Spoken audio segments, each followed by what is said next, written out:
They say a woman scorned will burn the world down. But what about a Luna betrayed on the night she was supposed to claim her throne? Tonight, you're about to witness the downfall of an alpha king who chose ambition over his soulmate, and the rise of a woman who walked away carrying secrets dark enough to shatter an empire. This isn't some fairy tale where love conquers all. This is raw, this is brutal, and this is just the beginning. Stick with me until the end, and if you're feeling this story, hit that like button and drop your city in the comments. Let me know where my pack is watching from. Now, let's get into it. The throne room stank of triumph and expensive wine, but underneath it all was the metallic edge of something darker. Blood, maybe? Or betrayal. Celine Vane stood at the edge of the massive hall, her spine straight as a blade, watching the man she'd been bound to since birth wrap his arm around another woman's waist. Chaol Draven, Alpha King. Her Alpha King, if the moon goddess and every law of their kind meant anything. His coronation crown sat heavy on his dark hair, still warm from the ancient blessing ceremony. His jaw was cut from stone, his eyes the color of storms over mountains, and right now those eyes were looking at Lady Seraphine like she was the only woman in the empire. The hall held 3,000 werewolves, nobles in silk, warriors in ceremonial armor. Every major pack from the Frost Territories to the Southern Wilds had sent representatives. They'd come to witness history, the coronation of the youngest Alpha King in 3 centuries, the unification of the Wolf Empire under one rule for the first time since the Blood Wars. They were witnessing history, all right, just not the kind anyone expected. Celine's fingernails bit into her palms. The pain kept her face neutral, kept her breathing steady.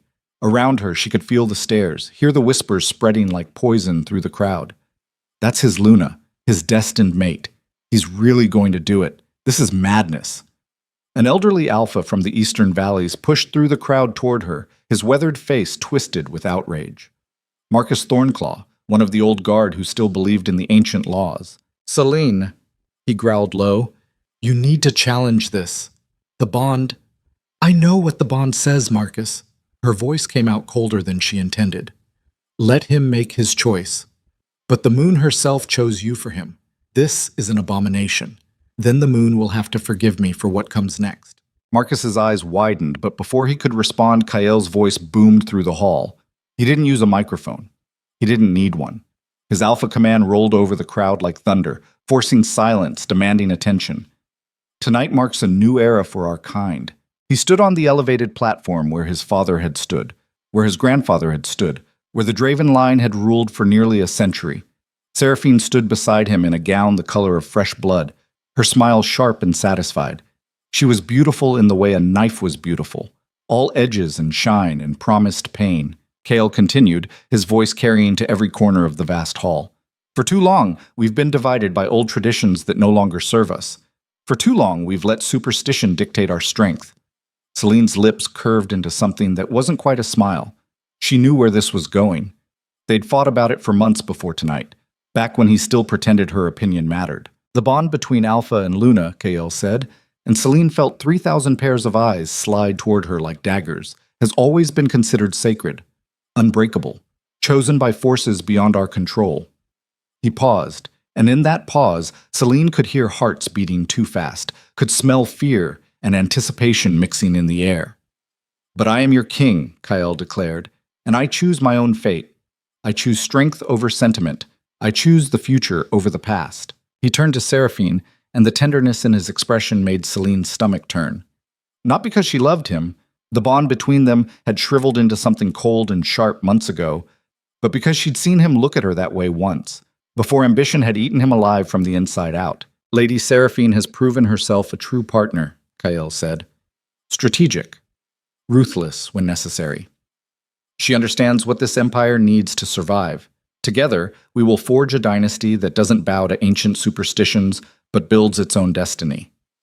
The crowd erupted, half in outrage, half in shocked approval. The younger wolves, the ambitious ones, they cheered. The old families, the traditional packs, they looked ready to tear Chaol apart. Through it all, Seraphine's smile never wavered. She lifted her chin, her green eyes scanning the crowd until they found Celine. For a moment, their gazes locked. Seraphine's expression said everything her mouth didn't. I won. You lost. Get out. Celine held that stare, her face empty of everything except a calm that made Seraphine's smile finally flicker. Then Celine did something no one expected. She laughed. Not loud, not hysterical, just a short, sharp sound that cut through the chaos like a gunshot. The hall went silent again, every eye turning to her. Kael's expression darkened. Celine. His voice carried a warning. Don't make this harder than it needs to be. Harder? Celine stepped forward, the crowd parting around her like water.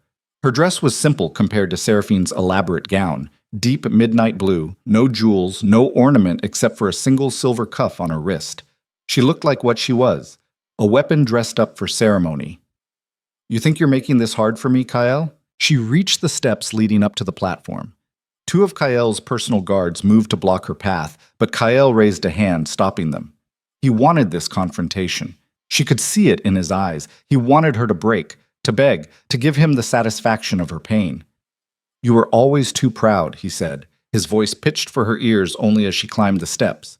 Too stubborn to see what we could become if you'd just bend. Celine stopped 3 feet from him, close enough that everyone could see her face, hear her words. Is that what you call it? Bending? I thought the word was groveling. A muscle jumped in Kael's jaw. Seraphine's hand tightened on his arm, her nails digging in through the fabric of his ceremonial coat. You had every chance, Kael said, every opportunity to be what I needed. And what did you need, exactly? Celine asked. Her voice was quiet, conversational, but it carried through the silent hall like a blade sliding from a sheath. A woman who'd smile while you sold out every value you claimed to have? Someone who'd help you piss on every tradition that kept this empire from tearing itself apart during the Blood Wars? Those traditions nearly destroyed us, Kael snapped. No. Celine took another step closer. She could smell Seraphine's perfume, expensive and cloying. Men like your father nearly destroyed us. Men who put power over honor, over truth. Something flickered in Kael's eyes. Anger. Or maybe recognition. Maybe fear. My father built this empire, he said, but his voice had lost some of its certainty. Did he? Celine tilted her head, studying him like he was a stranger. Or did he just take credit for standing on a pile of bodies he didn't earn the right to kill? The crowd stirred. Whispers spread like wildfire.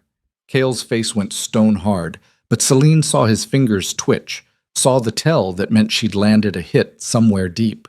Seraphine stepped forward, her smile venomous. You're embarrassing yourself, Celine. Accept reality with some dignity. Celine turned her full attention to the other woman. Up close, Seraphine was even more beautiful and even more hollow. Her eyes were empty of everything except calculation. Dignity, Celine repeated. That's interesting, coming from a woman who's been warming the king's bed since 3 weeks before his father's funeral. Seraphine's mask cracked. Just for a second, but enough. The crowd gasped. Kael's hand shot out, gripping Celine's arm. Enough, he snarled, and there was real fury in his voice now. Real pain. You will not... I will not what? Celine jerked her arm free, and the strength it took to break his grip shocked them both. She'd been training, hard, in ways he didn't know about. Stay silent while you humiliate me in front of the entire empire? While you throw away a bond that's kept our kind alive for thousands of years? That bond was a chain, Kael said, but his voice shook. I'm breaking it. I'm free. Celine looked at him for a long moment. Really looked, past the crown and the ceremony and the man he was pretending to be. She saw the boy she'd grown up with, the one who'd sworn on his mother's grave that he'd never become his father. She saw the exact moment he'd broken that promise, saw it festering inside him like rot. You think you're free, she said softly. Oh, Kael, you have no idea what chains you've just wrapped around your throat. She turned, descending the steps. The crowd parted again, but this time it felt different, respectful, almost fearful. Celine, Kael called after her, and there was something desperate in his voice that made her pause. You walk out that door, you're done. You're nothing. No pack, no title, no protection. She looked back over her shoulder, and her smile was the coldest thing in that warm, crowded hall. Then I'll be nothing, but you, my king, you'll be exactly what your father made you, and that's so much worse. She walked. Every step echoed in the silence. 3,000 wolves watched her go, watched her spine stay straight, watched her not look back even once. Marcus Thornclaw fell into step beside her as she reached the massive doors. 2 other older alphas joined them, Vera Nightshade from the Western Forests, and Johann Ironclaw from the Mountain Territories. The old guard. The traditional families. Where will you go? Marcus asked quietly. North, Celine said, the Forbidden Territories. Vera's breath caught. Celine, those lands are cursed. The old king's supporters, I know what's up there, Celine cut her off. I've known for months. She reached into the hidden pocket of her dress and pulled out a folded piece of parchment, yellowed with age. She pressed it into Marcus's hands. When the time is right, she said, you'll know what to do with this. What is it? The truth, Celine said. About the Draven bloodline. About how Kael's father really took the throne 30 years ago. Marcus unfolded the corner of the document, his eyes going wide. His face went pale. Where did you get this? From the one person who survived the night of the coup, Celine said. She's been waiting 30 years for someone to listen. I listened. You can't just leave, Johann said urgently. If what this implies is true, you need to... If I stay, Kael will find a way to silence me. Seraphine will make sure of it. She looked back at the throne room, at the massive doors still open, the celebration resuming inside. No. I go north. I find the others. And when the time comes, when he's shown this empire exactly what kind of king he really is, I'll come back. And then? Vera asked. Then everyone learns what happens when you build a throne on lies. She left them standing there, walked out into the cold night air. The palace grounds were illuminated by 1,000 torches, but beyond the gates was darkness. Real darkness, the kind that existed in the wild places where humans didn't go and weak wolves didn't survive. Celine shifted as soon as she cleared the gates. Her wolf form was smaller than Kael's, leaner, built for speed and endurance rather than brute strength. Silver white fur, ice blue eyes, scars she'd earned in training hidden beneath her coat. She ran. North, like she'd said. Away from the empire, away from the celebrations, away from the man who'd chosen power over her and didn't yet understand what that choice would cost him. Behind her in the throne room, Kael stood frozen on the platform, Seraphine's hand on his arm, the crown heavy on his head. He watched the doors where Celine had disappeared, and something in his chest twisted sharp and painful. Is something wrong, my king? Seraphine asked, her voice honey-sweet. No, Kael said, forcing himself to turn back to the crowd, to smile, to accept their cheers and their pledges of loyalty. Nothing's wrong. But his hand moved unconsciously to his chest, where the bond to Celine lived. Felt different now, colder, sharper, like a wound that hadn't quite closed. In the shadows at the back of the hall, an elderly nobleman watched the celebration with calculating eyes. Lord Cedric Ashbourne, head of the High Council, advisor to 3 generations of Draven kings. His fingers drummed against his wine glass in a rhythm that matched his heartbeat. Beside him, a younger councilman leaned in close. It's done then. The Luna is gone. Cedric's smile was thin and satisfied. Everything is proceeding exactly as planned. Kael thinks he made this choice. Seraphine thinks she won. Neither of them understands they're both dancing on strings. And if the girl talks, if she reveals... She won't, Cedric said calmly. She's too proud. She'll run north, she'll lick her wounds, and by the time she realizes what's really happening, it'll be too late. He sipped his wine. Besides, who would believe her? She's the rejected Luna, the woman scorned. Any accusation she makes will sound like revenge, and when we're ready to move against Kael, Cedric's eyes glittered in the torchlight. Then we'll use her ourselves, turn her pain into a weapon. The old families still love her, still believe in the sacred bond. When the time comes, she'll be our righteous cause, our symbol of tradition betrayed. The younger councilman shook his head in admiration. Brilliant.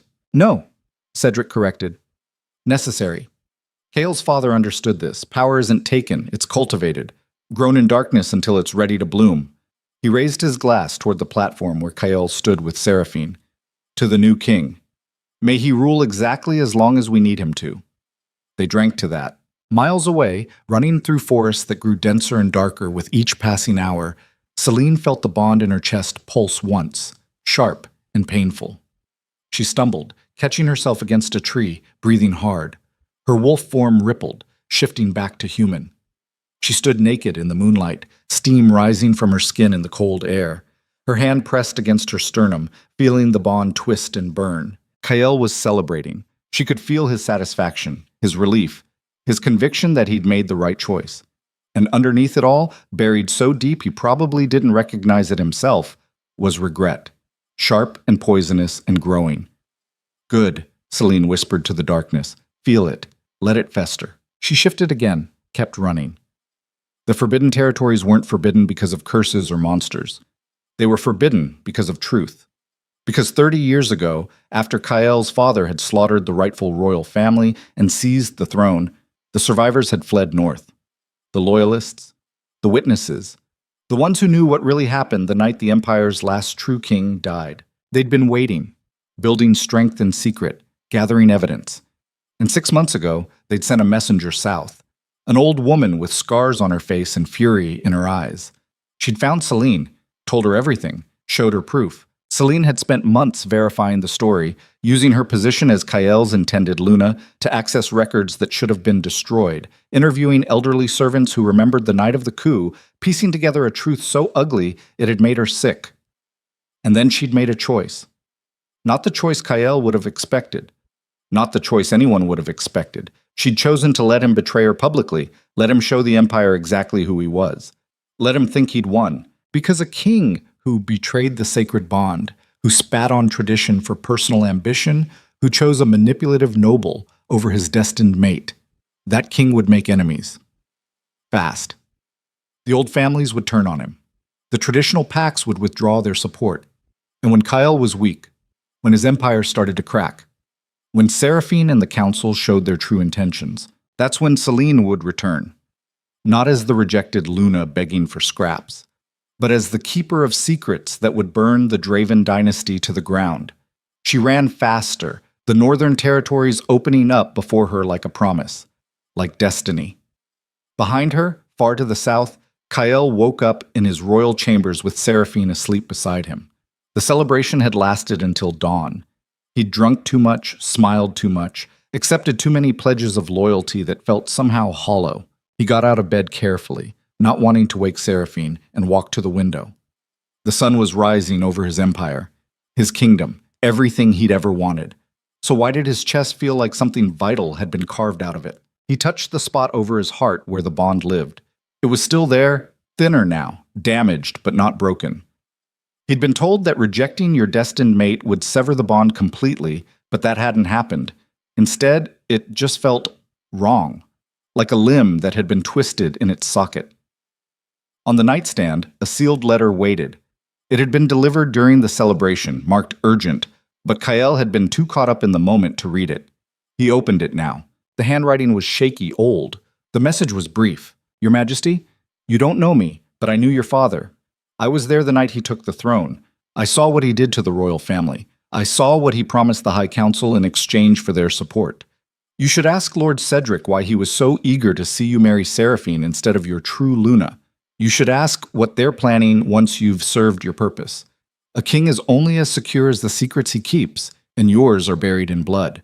The North remembers. We all remember. There was no signature. Kael's hand shook as he read it again. Then again. His mind raced through possibilities, through paranoia, through denial. It was a lie. Had to be.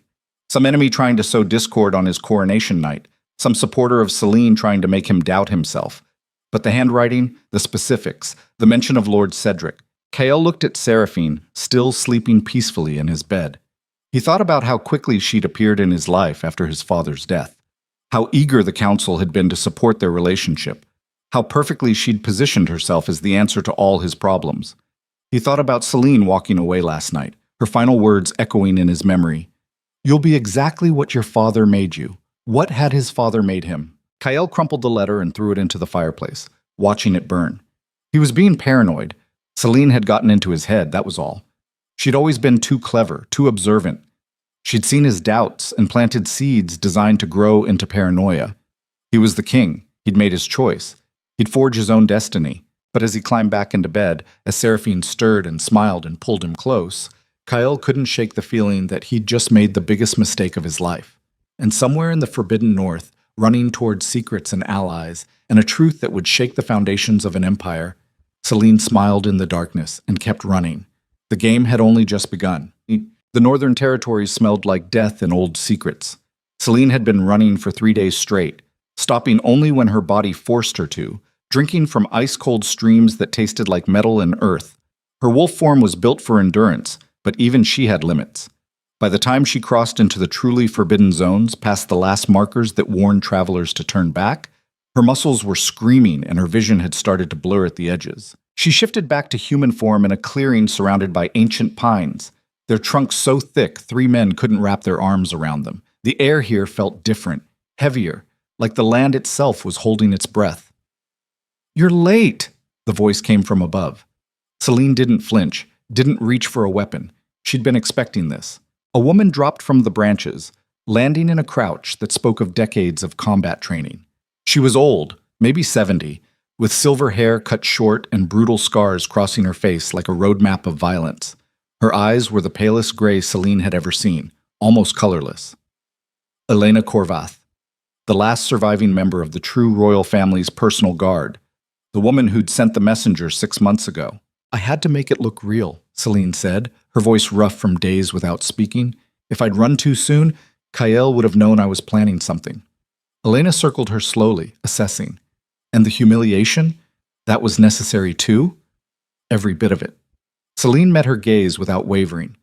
The old families needed to see Kael for what he is. A man who'd spit on sacred tradition for power. They won't support him now. Not really. They'll smile and bow and wait for him to fail. Smart. Elena's scarred mouth curved into something that might have been a smile. Cold as hell, but smart. Your mother would have approved. Don't talk about my mother. Why not? She was just as ruthless as you're becoming. Elena turned and started walking deeper into the forest. That's not an insult, girl. Ruthless is what kept her alive in your father's house as long as it did. Ruthless is what's going to keep you alive now. Come on. The others are waiting. Selene followed, her bare feet silent on the needle-covered ground. How many? 43, Elena said. Survivors and their children. Loyalists who fled south over the years when they couldn't stomach the Draven lies anymore. A few young ones who figured out the truth on their own and came looking for answers. That's not an army. No, it's not. But it's a start. Elena glanced back. And you brought us something more valuable than soldiers, didn't you? Celine touched the leather pouch hanging from her neck, hidden beneath her shirt. The documents inside felt like they weighed more than she did. Proof. Bloodline records that Kael's father tried to destroy. Testimony from servants who witnessed the massacre. Financial records showing payments from the High Council to the Draven family 3 weeks before the coup.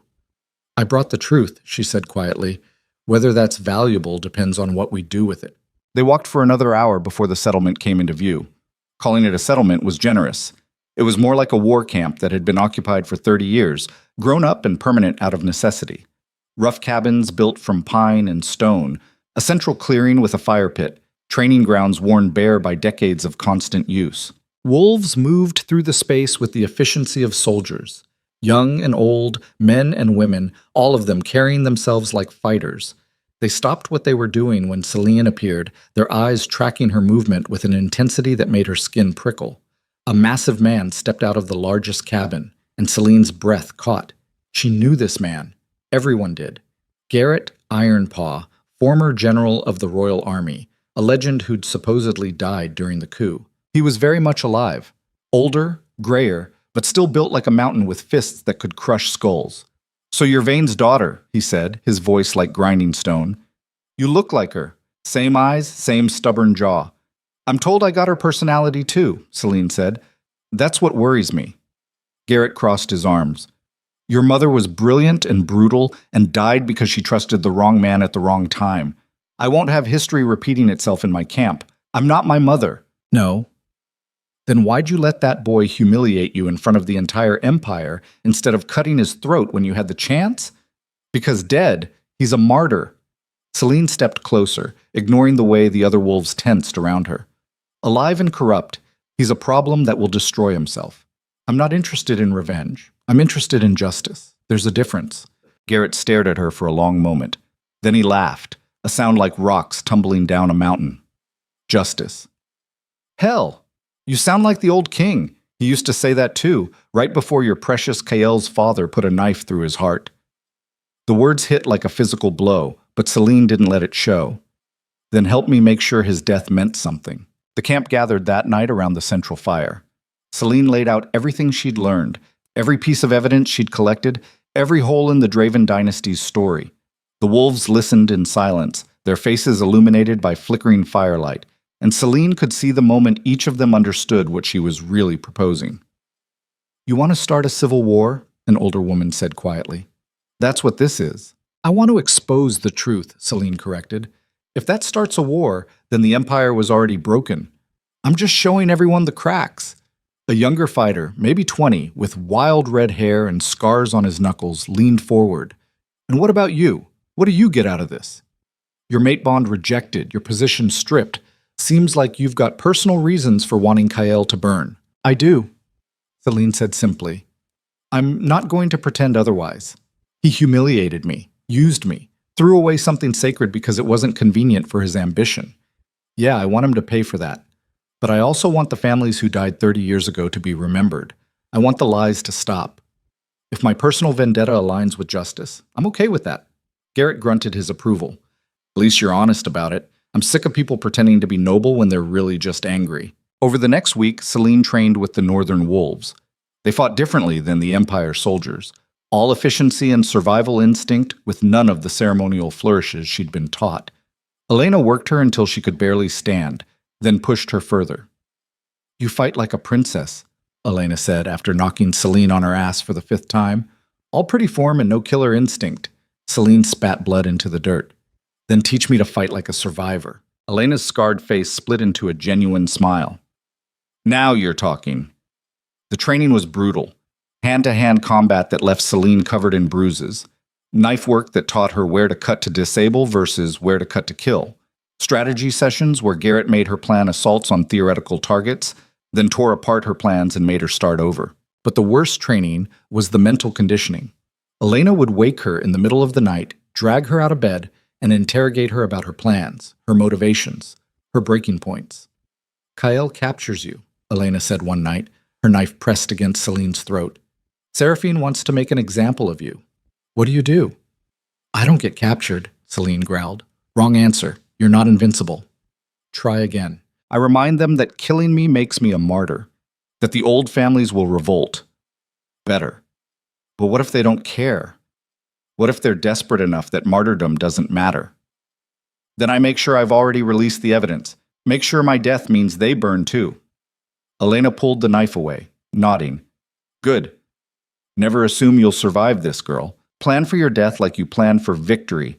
That's how you actually live." While Selene trained, news from the south trickled into the camp through informants and sympathizers. The reports painted an empire already starting to fracture. Kael had sent hunters after Selene within days of her departure, but they'd lost her trail at the northern border. The official story was that she'd been overcome with grief and shame, that she was wandering the wilderness in mourning. But the old families knew better, and their silence was louder than any accusation. Then the attack started. Small at first, raids on supply lines feeding the capital, accidents at noble estates allied with the High Council, anonymous letters arriving at Alpha compounds, asking questions about the Draven bloodline, about the night of the coup, about financial arrangements that should have stayed buried. Kael's hunters returned with nothing but excuses and casualties. Something in the northern territories was killing them. Some said it was vengeful spirits of the old king's loyalists. Others whispered about a silver wolf with ice-blue eyes who moved like smoke and struck like lightning. The truth was simpler and more strategic. Selene wasn't acting alone anymore. The Northern Wolves had been waiting 30 years for an opportunity like this, and they weren't wasting it. "Is this necessary?" Selene asked Garrett one night after they'd sabotaged a weapons shipment heading to a Council-allied territory. "We're killing our own kind." "They stopped being our kind when they chose to serve a false throne," Garrett said flatly. "You want to play nice, go back south and apologize to your king. You want to win, you accept that war is ugly and people die. There's a difference between strategic targets and slaughter." "I agree. Which is why we're only hitting military and political targets. No civilians, no pups, no one who isn't actively supporting the Draven regime." Garrett's eyes were hard as stone. "But don't mistake precision for mercy. This is still war, and war requires bodies." Back in the capital, Kael was starting to understand just how badly he'd miscalculated. The Empire-gathering moon was approaching. The annual event where representatives from every major Alpha clan gathered to settle disputes, make alliances, and reinforce the bonds that held their kind together. Normally, it was a formality, a ceremony to remind everyone who held power. This year felt different, dangerous. You need to cancel it, Seraphine said, pacing his private study like a caged predator. The attacks are getting worse. The old families are restless. If you put all the alphas in one place right now, it's not going to be a gathering. It's going to be a powder keg. I can't cancel, Kale said, rubbing his temples where a headache had been growing for days. That shows weakness. That tells everyone I'm afraid. You should be afraid. Seraphine stopped pacing, her green eyes sharp. Someone's coordinating these attacks. Someone with resources and knowledge of our infrastructure. This isn't random. It's Celine. We don't know that. I know it. Kyle stood, walking to the window that overlooked the palace grounds. I can feel it, through the bond. She's out there. She's angry, and she's planning something. The bond should be severed. You rejected her. Should be. Isn't. Kale touched his chest where the connection lived. Thinner now, but still present, still sending him flashes of emotion that didn't belong to him. Rage. Determination. Something that felt almost like satisfaction when news of the attacks reached the capital. She's still tied to me, and I think she's using it against me. Seraphine moved behind him, her hand sliding up his arms. Then we cut it completely. There are rituals, dark ones, but effective. No. The word came out sharper than he intended. I'm not using dark magic. That's exactly what my enemies would want. Proof that I'm becoming what they claim I already am. Your enemies don't need proof. They've already made up their minds. Seraphine's voice turned cold. You're letting sentiment cloud your judgment. Again. Kale pulled away from her touch. I need air. He left her standing there, walked the palace halls until he found himself in his father's old study. The room hadn't been touched since the funeral. Books lined the walls, maps spread across the massive desk, bottles of expensive liquor gathering dust on the sideboard. Kyle poured himself a drink and sat in his father's chair. It felt too big, like he was a child playing at being king. He opened the desk drawers one by one, looking for something he couldn't name. Answers, justification, proof that he'd made the right choices. In the bottom drawer, hidden under financial ledgers, he found a journal. His father's handwriting, cramped and precise. The entries dated back 30 years. Kale's hands shook as he opened it to a random page. The councilmen are growing impatient. They want assurances that once I take the throne, their interests will be protected. I've promised them positions, territory, control over the military infrastructure. Cedric especially is concerned about the old king's supporters. He's right to worry. If anyone discovers what we're planning, they'll execute us all for treason. But they won't discover it. I've been too careful. The king trusts me. His family trusts me. By the time they understand what's happening, it will be too late. Sometimes I wonder if this is worth it, if power purchased with betrayal can ever feel legitimate. Then I remember what the old king said when I asked for his daughter's hand for my son. He said the Draven line wasn't worthy of joining the royal family. Said we were too ambitious, too hungry, too common. He's right about that. We are hungry. And when this is done, when I'm sitting on his throne and his bloodline is erased from history, he'll understand exactly what hunger can accomplish. Kale dropped the journal like it had burned him. His father's words echoed in his skull, mixing with Celine's final statement before she'd left. You'll be exactly what your father made you. A knock on the door made him jump. Lord Cedric entered without waiting for permission, his elderly face arranged in an expression of concern. Your Majesty, I heard you were upset. I wanted to check on you before the gathering. Kale stared at the old man, seeing him with new eyes. How long have you been planning this? Cedric's expression didn't change.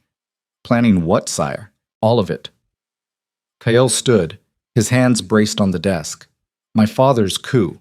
My coronation. Seraphine. How long have you been moving pieces around the board, waiting for the right moment to cash in? The silence stretched between them like a blade. Then Cedric smiled. It was a terrible smile, cold and satisfied and completely void of pretense. 32 years, he said calmly, since the day I realized the old king would never give people like us the power we deserved. Your father understood that. He was willing to do what was necessary. I'm hoping you inherited that same practical nature.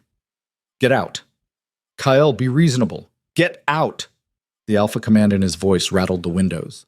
Cedric's smile never wavered, but he bowed slightly and left without another word. Kael stood alone in his father's study, the journal open on the desk, his world crumbling around him like sand.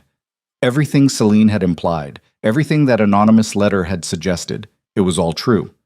He'd built his throne on bodies. His father had murdered the rightful king and erased an entire bloodline. The High Council had orchestrated it all, and now they were using Seraphine to control him the same way they'd controlled his father. And Celine had known. She'd tried to warn him, and he'd chosen ambition over truth. The bond in his chest pulsed sharp and painful, and for a moment he could swear he felt Celine's presence.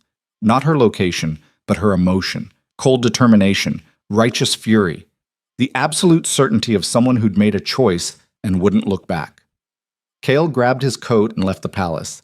He needed to think, needed to move before the walls closed in completely. He shifted and ran, letting his wolf form tear through the palace grounds and out into the empire proper. He ran for hours, no destination in mind, just desperate motion to quiet the chaos in his head. He ended up at the border of the northern territories, the same place he'd ordered his hunters to search for Celine, the same place they'd died or returned empty-handed and traumatized.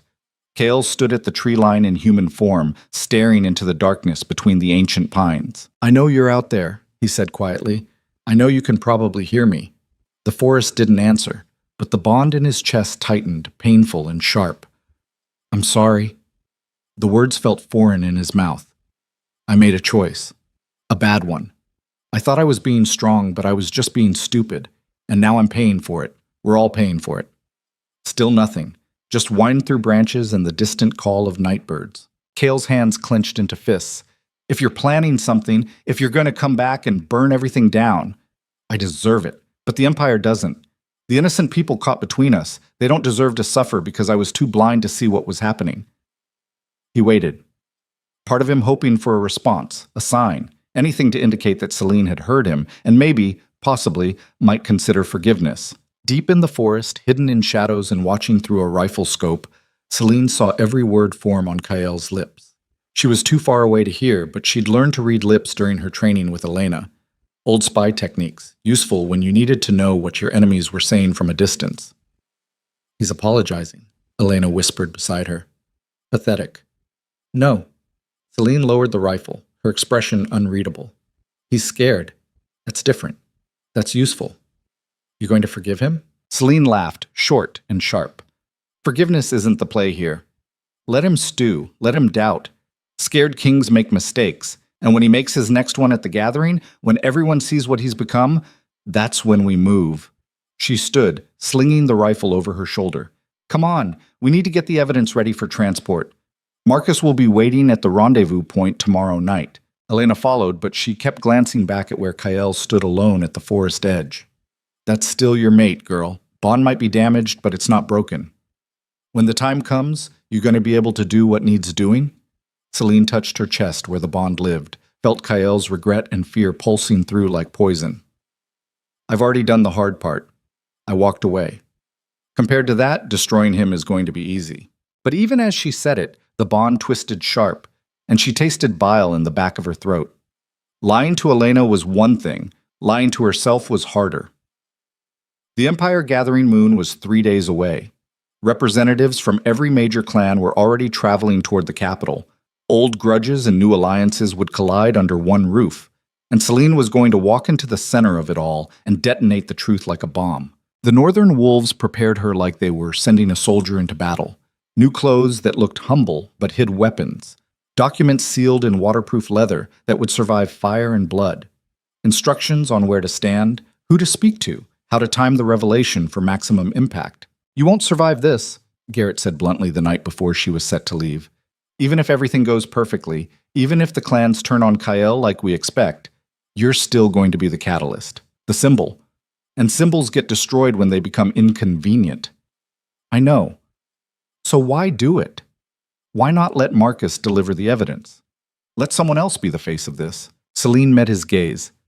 "Because Kael needs to see me. Needs to understand that I didn't break, that walking away from him was the strongest thing I ever did." She smiled, cold and sharp. "And because I want to watch his face when his world ends." Garrett studied her for a long moment. Then he pulled a knife from his belt and handed it to her. This was the old king's. He gave it to me the day before your Kael's father murdered him. Said it had never tasted innocent blood, only the guilty and the corrupt. It was a beautiful weapon. Simple blade, worn handle, but balanced perfectly. When the time comes, Garrett said quietly, you make sure that stays true. Celine took the knife, feeling its weight. I will.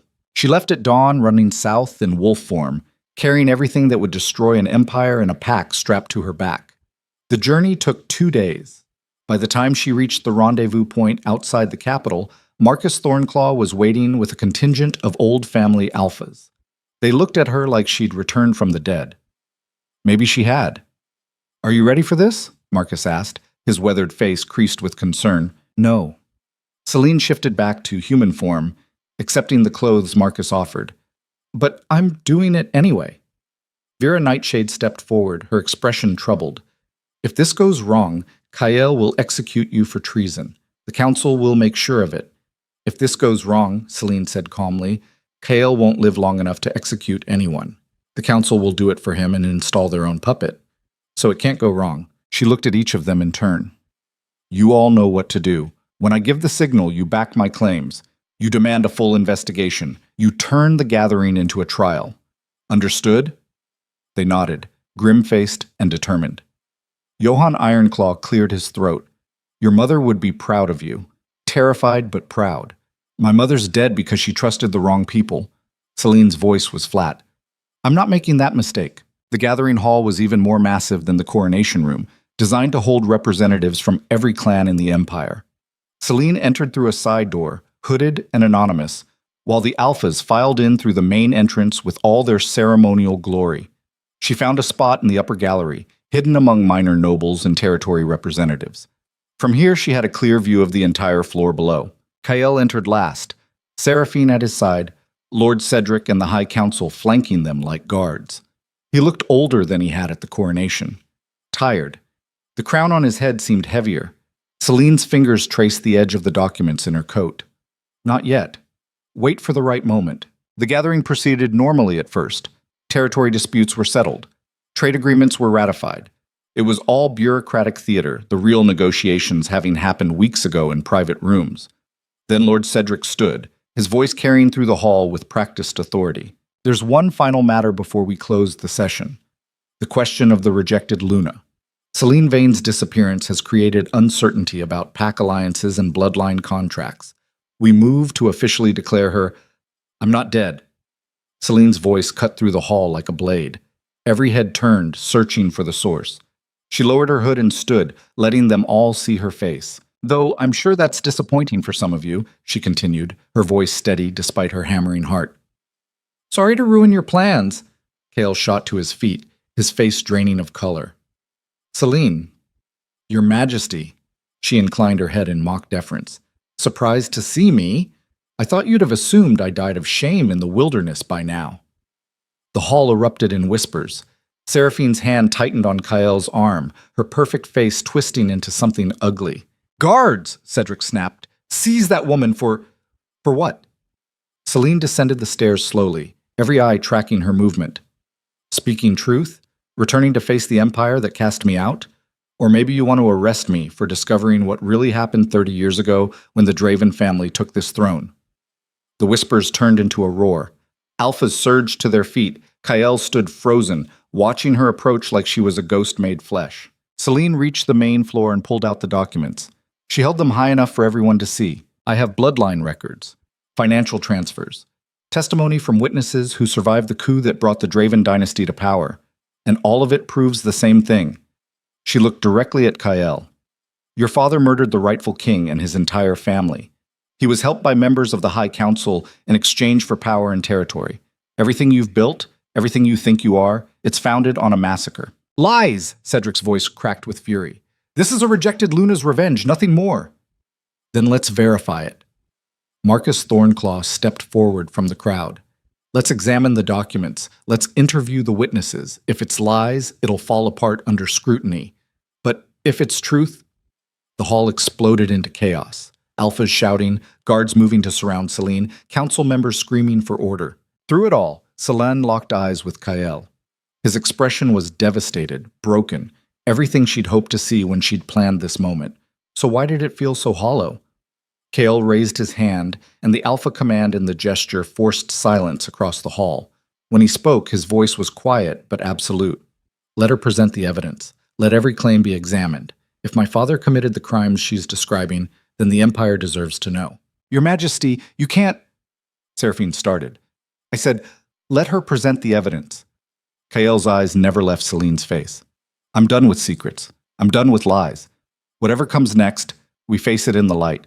And Celine realized with sudden, terrible clarity that she'd just pushed them all past the point where any of them could turn back. The game she'd started had become something bigger than revenge.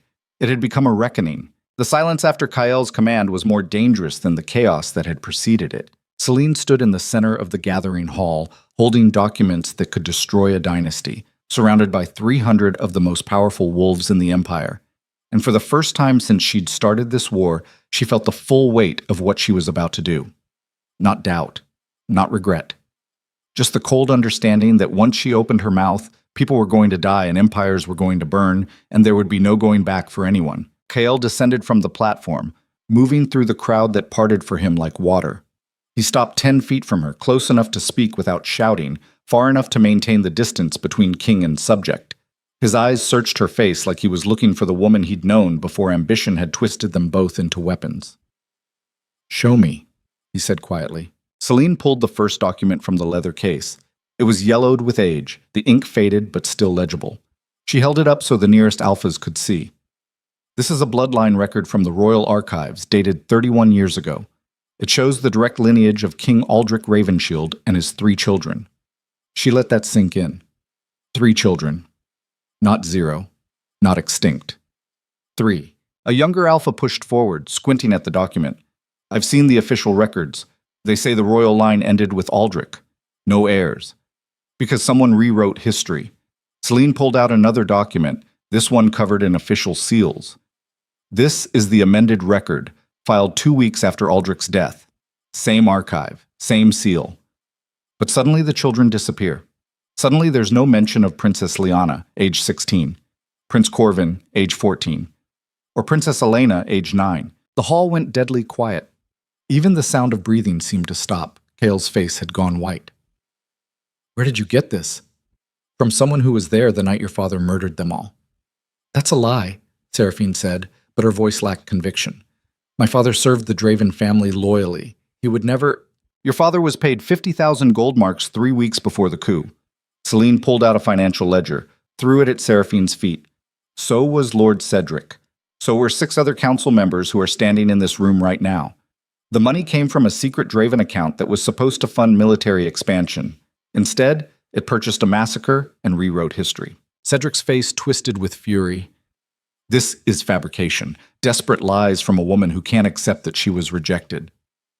Then explain this. The voice came from the entrance to the hall. Every head turned. An old woman walked in, supported by Marcus Thornclaw on one side and Garrett Ironpaw on the other. She was ancient, her body twisted with age and old injuries, but her eyes were sharp as broken glass. Those pale gray eyes that Celine had seen in the northern camp. Elena Korvath, former captain of the Royal Guard. The woman everyone had assumed died 30 years ago. The hall erupted again, but Elena's voice cut through the noise like a blade. I was there. I watched Elias Draven and his pack tear through the royal family like they were hunting deer. I heard Princess Lyanna begging for her little sister's life before they slit her throat. I saw 9-year-old Elena, my namesake, try to run and get cut down in the gardens. She moved forward slowly, every step clearly painful, until she stood beside Celine. I survived because I was smart enough to play dead and coward enough to run instead of dying with honor. I've lived 30 years with that shame, but I won't die with the lie. Kael looked like he'd been gutted. His hands were shaking, his breathing ragged. My father wouldn't... Your father was a monster. Elena's voice was flat and final. He was also brilliant and ruthless and everything you've apparently inherited. The only difference is you're too weak to own it. The words hit Kael like physical blows. Celine almost felt sorry for him. Almost. Lord Cedric had gone very still, his elderly face calculating rapidly. This proves nothing, he said smoothly. An old woman's testimony from 30 years ago? Documents that could have been forged? This is political theater, not evidence. Then let's discuss evidence. Celine pulled out the final document, the one she'd been saving. This is a letter written by Elias Draven to Lord Cedric, dated 1 month before the coup. In it, he outlines the entire plan, the timing, the targets, the story they'd tell afterward about a tragic accident that killed the royal family. And at the bottom, both their signatures. She held it up, and even from a distance, the handwriting was clearly visible, clearly authentic. Kael moved before anyone could stop him, snatching the letter from her hands. He read it once, twice. His face went from white to gray, his hands crushing the paper. "No," he whispered. "This can't. He told me they died in a fire. He said he tried to save them. He said what you needed to hear." Garrett's voice rolled through the hall like thunder. Because that's what monsters do. They lie to their children so their children become monsters too. Kael looked up at Celine, and the betrayal in his eyes was total. "You knew. This whole time, you knew what my father was, and you said nothing." "I tried," Celine said quietly. "I tried to tell you that your bloodline was corrupt, that the council was using you, that Seraphine was—" "Don't you dare!" Seraphine's voice cracked like a whip. "Don't you dare pretend this is about justice. This is revenge because Kael chose me over you." "No." Celine turned to face her fully. "This is about truth. But since you brought it up, let's talk about your role in all this." She pulled out another set of documents, and Seraphine's perfect face went very still. "You weren't chosen by Kael. You were assigned to him." Celine read from the papers. "Lord Cedric's correspondence with your father, arranging for you to be introduced to Kael exactly 3 weeks after his father's death, when he was vulnerable, grieving, easy to manipulate. That's not—" Seraphine started.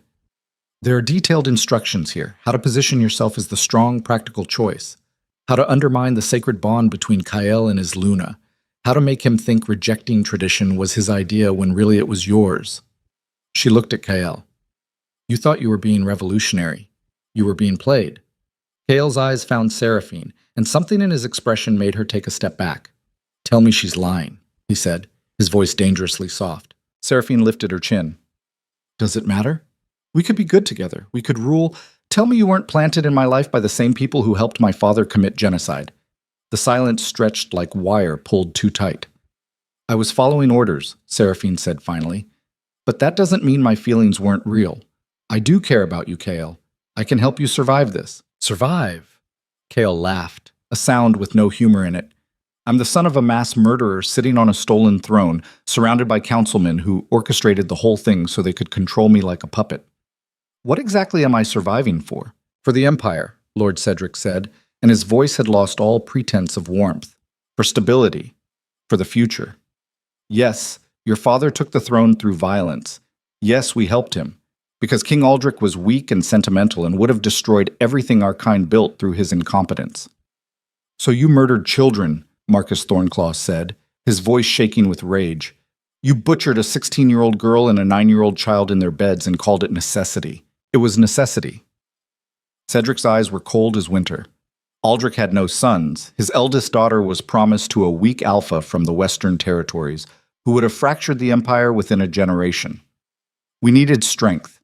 We needed someone who understood that power requires sacrifice. You needed a puppet." Garrett stepped forward, his massive frame radiating violence. "You needed someone you could control.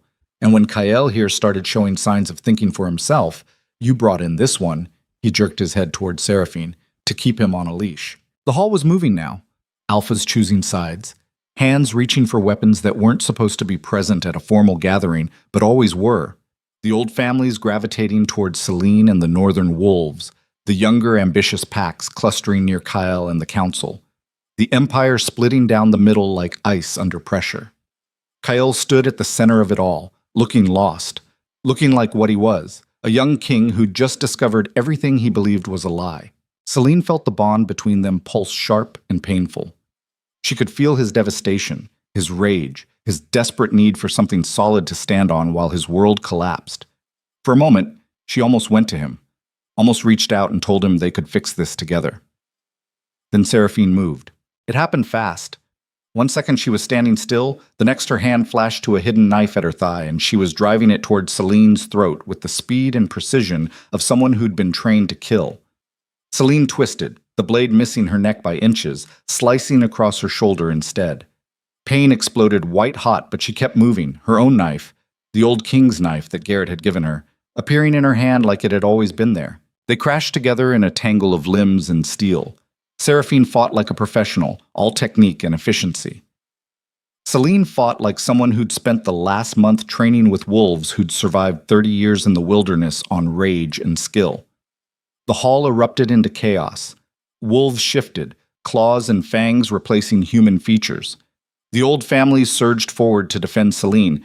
Council-allied packs moved to protect Seraphine and Cedric. Kael's voice boomed out, Alpha Command rolling through the space like thunder. Stop! Some wolves froze. Others ignored him entirely, too far gone in battle fury to recognize authority. Celine and Seraphine circled each other, both bleeding now. Seraphine's dress was torn, her perfect hair wild. Celine's shoulder wound was soaking her coat with blood, but she barely felt it through the adrenaline. You could have had everything, Seraphine hissed. You could have been queen, accepted the arrangement, shared power. Instead, you chose pride. I chose truth. Celine feinted left, drove right, her blade opening a line across Seraphine's ribs. And you chose to be a tool for old men who see everyone as pieces on a board. Better a tool that survives than a martyr who burns. Seraphine lunged, impossibly fast. Celine tried to dodge, but her foot slipped in blood, and suddenly Seraphine's knife was driving toward her heart, and there was no time to block, no space to move. Kael hit Seraphine like a freight train, his shifted wolf form massive and gray and absolutely murderous. They went down in a tangle, Seraphine screaming, Kael's jaws closing around her knife arm. The crack of breaking bone echoed through the hall. Kael shifted back to human, kneeling over Seraphine with his hand around her throat. His eyes were wild, more animal than man. You tried to kill her, he said, and his voice didn't sound human. You tried to kill my mate. Former mate, Seraphine choked out. You rejected her, remember? Kael's hand tightened. I'm reconsidering. Lord Cedric's voice cut through the chaos like a blade. Your Majesty, step away from her. This is not the time for emotional decisions. Kael looked up, and what Celine saw in his face made her blood run cold. It was his father's expression. The same cold calculation she'd seen in old portraits, the same ruthless weighing of costs and benefits. You're right, Kael said quietly. This isn't the time for emotion. He stood, leaving Seraphine gasping on the floor. He walked towards Cedric with the slow, deliberate movements of a predator who'd already decided his prey was dead. You used my father, Kael said. You used me. You've been using everyone in this room for 30 years, moving us around like we're nothing but resources to be exploited. That's what leadership is, Cedric said calmly, making difficult choices, using assets strategically. Your father understood that. I'd hoped you would too. Kael stopped 3 feet away. Oh, I understand. I understand that you're a cancer that's been eating this empire from the inside. I understand that you murdered children to gain power and manipulated me to keep it. He smiled, and it was the coldest thing Celine had ever seen. I understand exactly what needs to happen next. The council guards moved to surround Cedric, but Kael's own royal guard countered, weapons drawn. The entire hall was a powder keg waiting for a spark. You can't kill me, Cedric said, but there was fear in his eyes now. I have allies, supporters in every territory.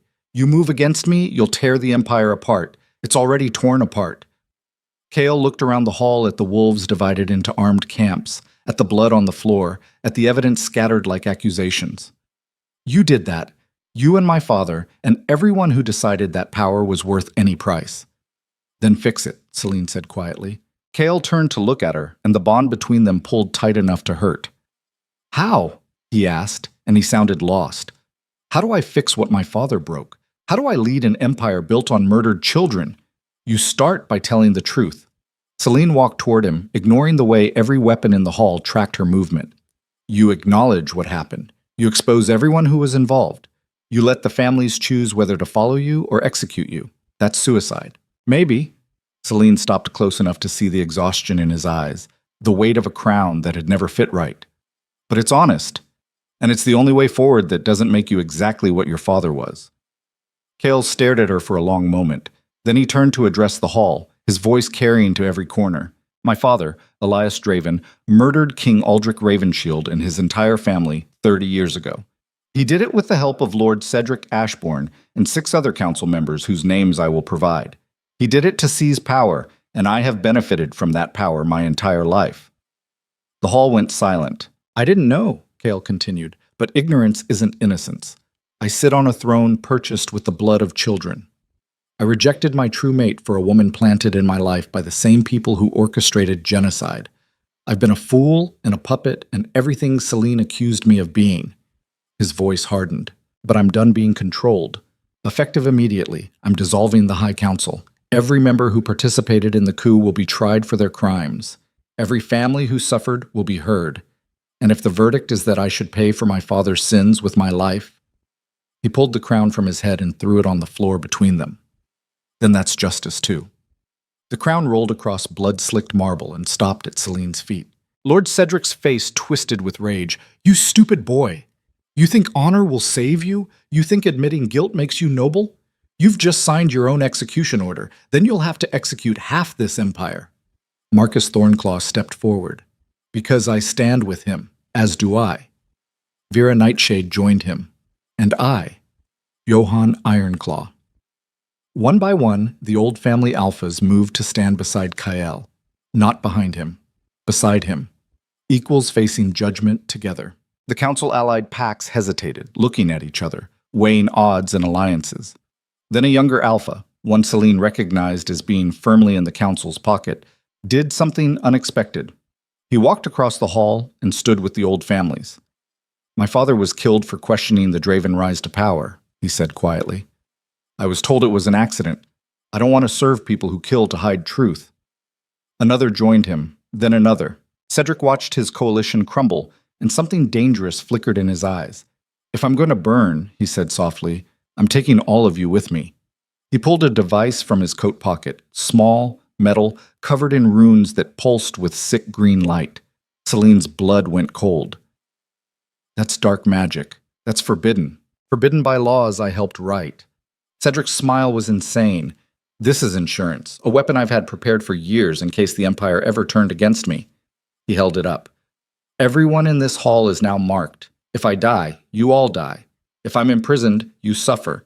The only way anyone survives is if you let me walk out of here, give me control of the Northern Territories, and never speak of this again. The hall erupted in fury and fear. Wolves surged toward Cedric, but his guards formed a wall and the device in his hand pulsed brighter. Don't test me, Cedric said. I've already triggered the marking. It's in your blood now, all of you. Celine felt it then. A wrongness crawling under her skin, foreign and toxic. Around the hall, other wolves were touching their arms, their necks, feeling the same corruption spreading. You're bluffing, Garrett snarled. Am I? Cedric looked at one of his own guards. Kill yourself. The guard's eyes went wide with horror. His hand moved to his own throat without his consent, claws extending. He tried to fight it, muscles straining, but his own hand closed around his windpipe and squeezed. The guard dropped, choking, dying.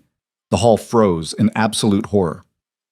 So, Cedric said pleasantly, who'd like to negotiate terms? Kale looked at Celine and she saw her own desperation reflected in his eyes. They'd exposed the truth. They'd united the Empire against corruption, and they'd walked straight into a trap that would kill them all if they didn't surrender everything they'd fought for. Celine's hand moved to the old king's knife at her belt, the blade that had never tasted innocent blood. She looked at Cedric, at the device pulsing with dark magic, at 300 wolves marked for death. She thought about her mother, who'd died trusting the wrong person, about the royal children butchered in their beds, about every choice that had led to this moment. Then she made a decision that would change everything. I'll do it, she said quietly.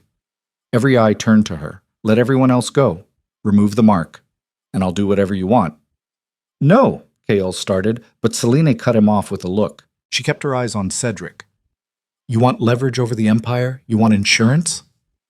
I'm the Sacred Luna, the symbol of tradition, the woman who exposed your crimes.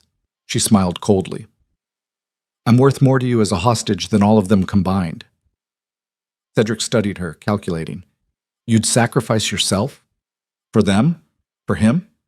He gestured at Kael. The man who rejected you in front of the entire Empire? I'd sacrifice myself for the truth. Celine's voice was steady. Something you wouldn't understand.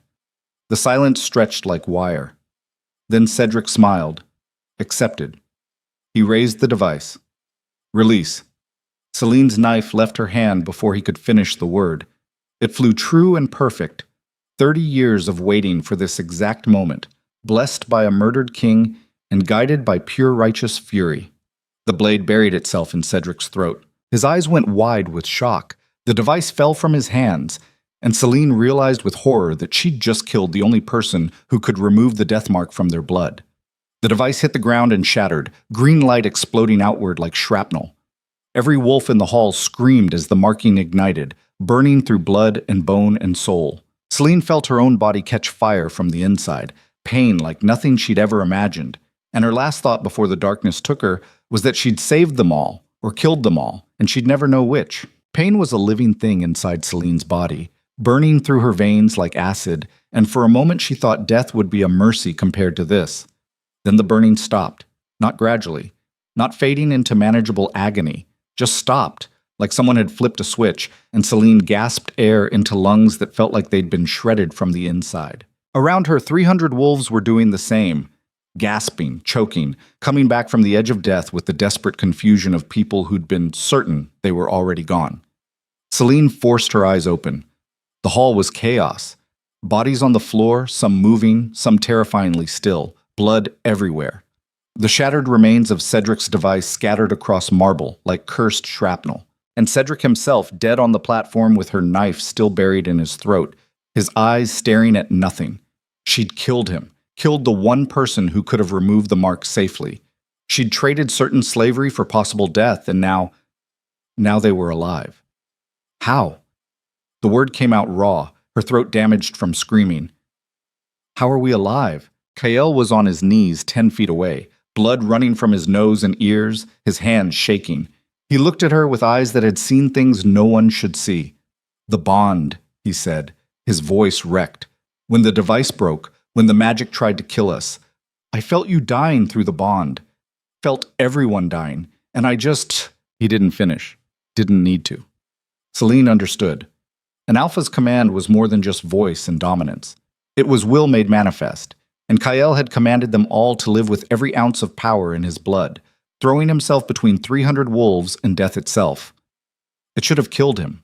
The cost of that kind of working, the sheer force required, it should have burned him out from the inside.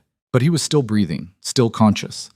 And around them, wolves were starting to move, starting to understand that they'd survived something impossible. You saved us, Marcus Thornclaw said, pulling himself upright with visible effort. Your Majesty, you saved us all. Kael shook his head, still staring at Celine. She saved us. If she hadn't killed Cedric when she did, he would have completed the binding. We'd all be his puppets right now. He pushed himself to his feet, swaying. She traded everything on a knife throw and perfect timing.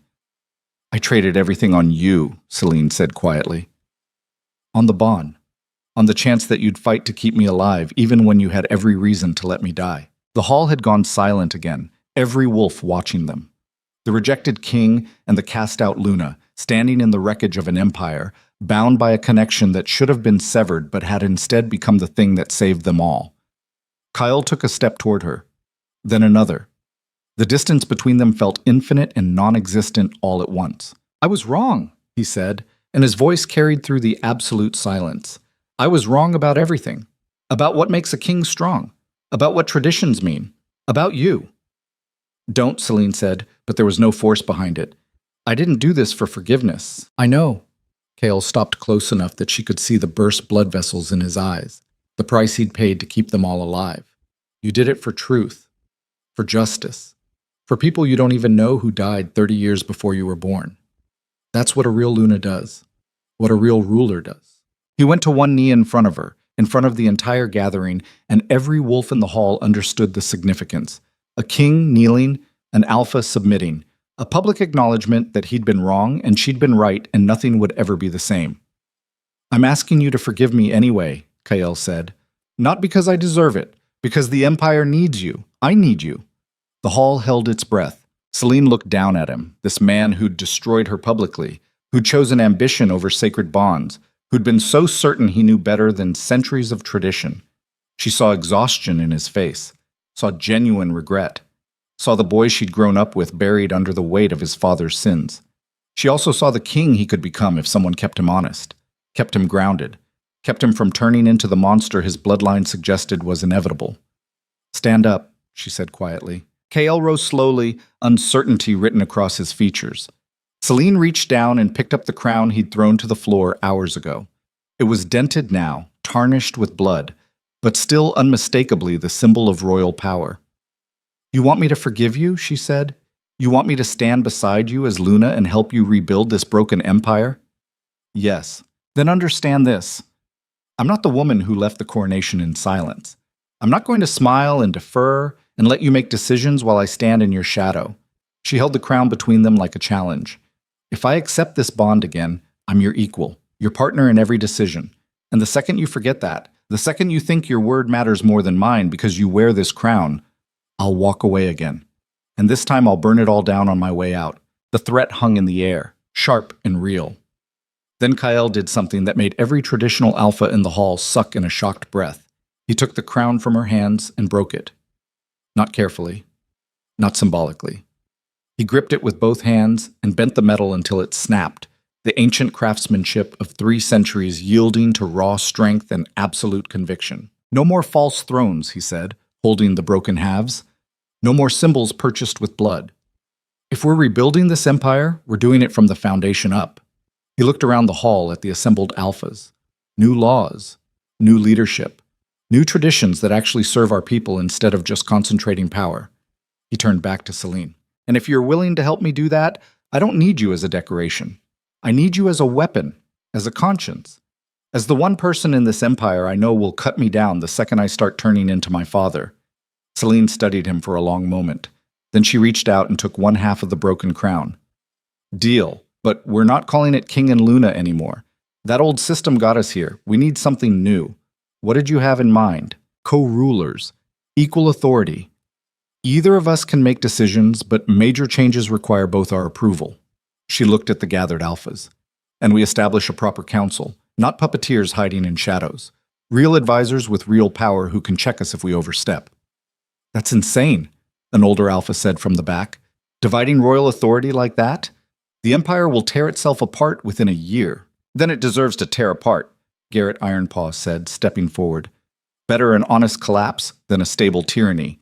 The old way gave us King Aldrich's murder and 30 years of lies. Maybe it's time to try something that doesn't end in massacred children." The hall stirred, wolves exchanging glances, the weight of change pressing down on all of them. Then Vera Nightshade spoke up, her voice clear and firm. "I support the motion. Equal rule, transparent council, new foundations." "As do I," Marcus added. One by one, the old family alphas pledged their support. Then the younger wolves who'd crossed the hall during the confrontation. Then, surprisingly, some of the council allied packs who'd been watching which way the wind was blowing. But not all of them. A group of maybe 40 wolves, led by Seraphine, who'd pulled herself upright despite her broken arm, stood apart, cold-eyed and calculating. "You're making a mistake," Seraphine said, her voice tight with pain and rage. "The Empire needs strength, not sentiment. It needs a ruler who understands that hard choices require hard hearts." "Then go find one," Kael said flatly. "Because I'm done pretending that cruelty equals strength." Seraphine's laugh was bitter. "You'll regret this. All of you will. When the territories start rebelling because they see weakness at the top, when rival empires sense opportunity, you'll wish you'd kept the old ways." "Maybe," Celine said. "Or maybe we'll build something actually worth protecting instead of a system that only survives through fear and lies." She met Seraphine's gaze without flinching. "You're free to leave. Take anyone who agrees with you. But understand that if you move against us, if you try to undermine what we're building, I won't hesitate like I did with Cedric. Next time, I'll make sure the job is finished before you hit the ground." The threat was clear, absolute. Seraphine stared at her for a long moment.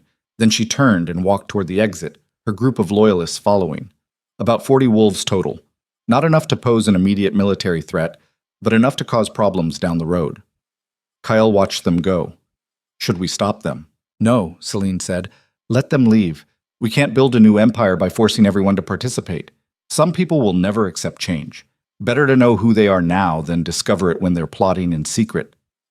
The massive doors closed behind Seraphine's faction with a finality that felt like the end of an era. Kale turned to address the remaining wolves, maybe 260 still in the hall. "We have a lot of work ahead of us," he said. "Trials for the surviving council members who participated in the coup.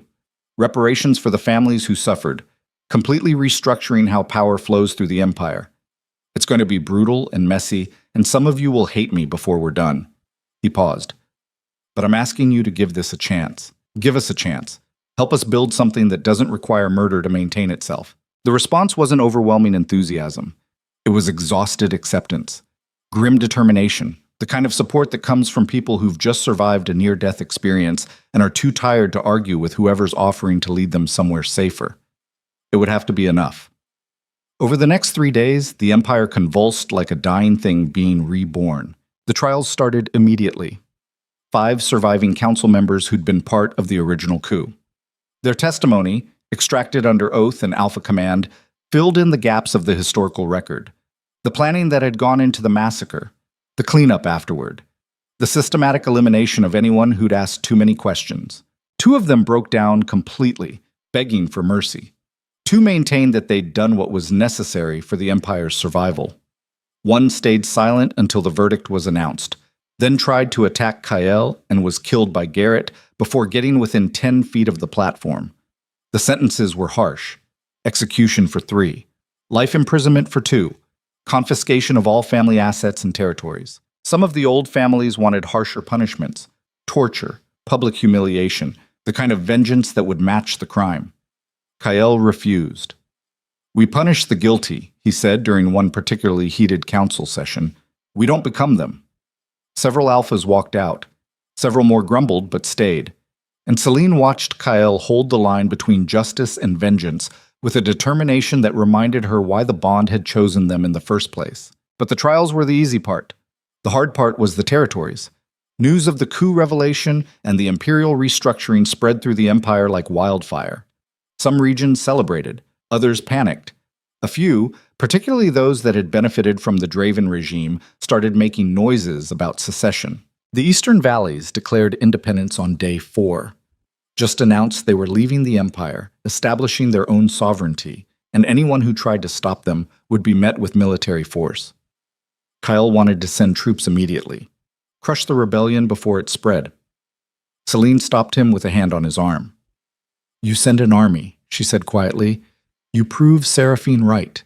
You prove that the new empire is just the old empire with different faces. Then what do I do? Let them leave. Let the whole thing fall apart. You go talk to them." Kale stared at her. "Just walk into a hostile territory and negotiate? You walk into a hostile territory with me, Garrett, Marcus, and 50 of our best diplomats and fighters. You acknowledge their grievances.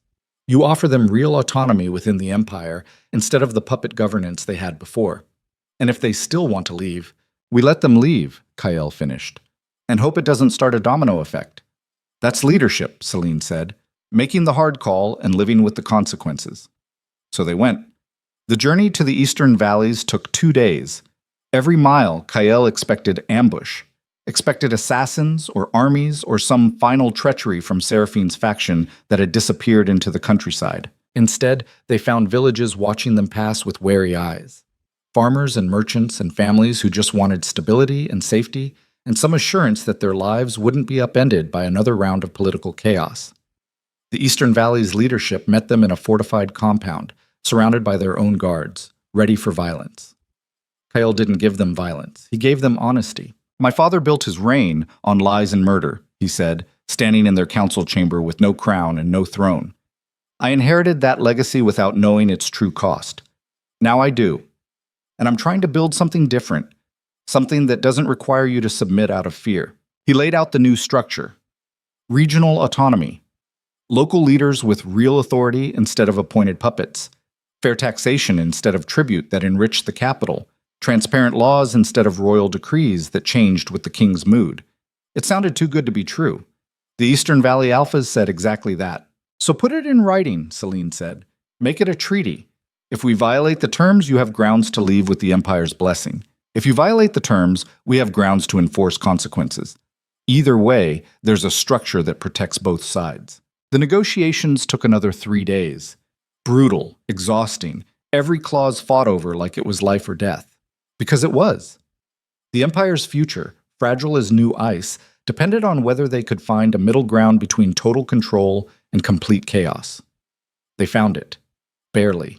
The Eastern Valleys agreed to remain part of the Empire under the new terms. Other regions, seeing that rebellion could actually lead to better conditions, started sending their own delegations to negotiate similar arrangements. Within 2 weeks, the map of the Empire had been redrawn, not through conquest but through conversation, not through force but through compromise.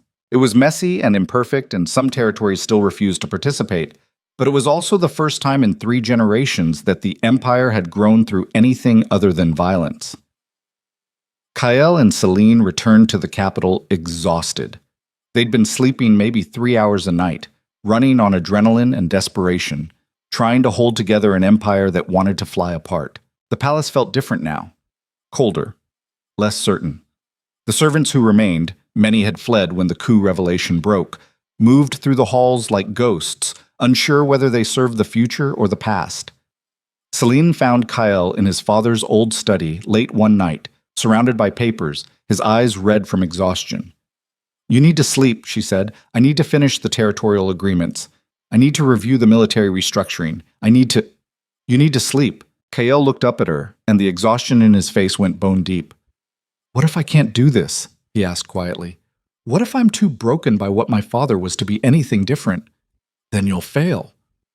Selene sat across from him. "And we'll find someone else to lead, but you won't know until you try. And trying requires being alive and functional, which means sleep." She pulled the papers out of his hands despite his weak protest. "Come on, you've held the Empire together for 2 weeks while it was actively trying to tear itself apart. You can take 6 hours to rest." Kael let her lead him to his chambers. The royal bed was massive and empty, and designed for someone more certain of their right to occupy it. "Stay," he said as she turned to leave. Selene paused.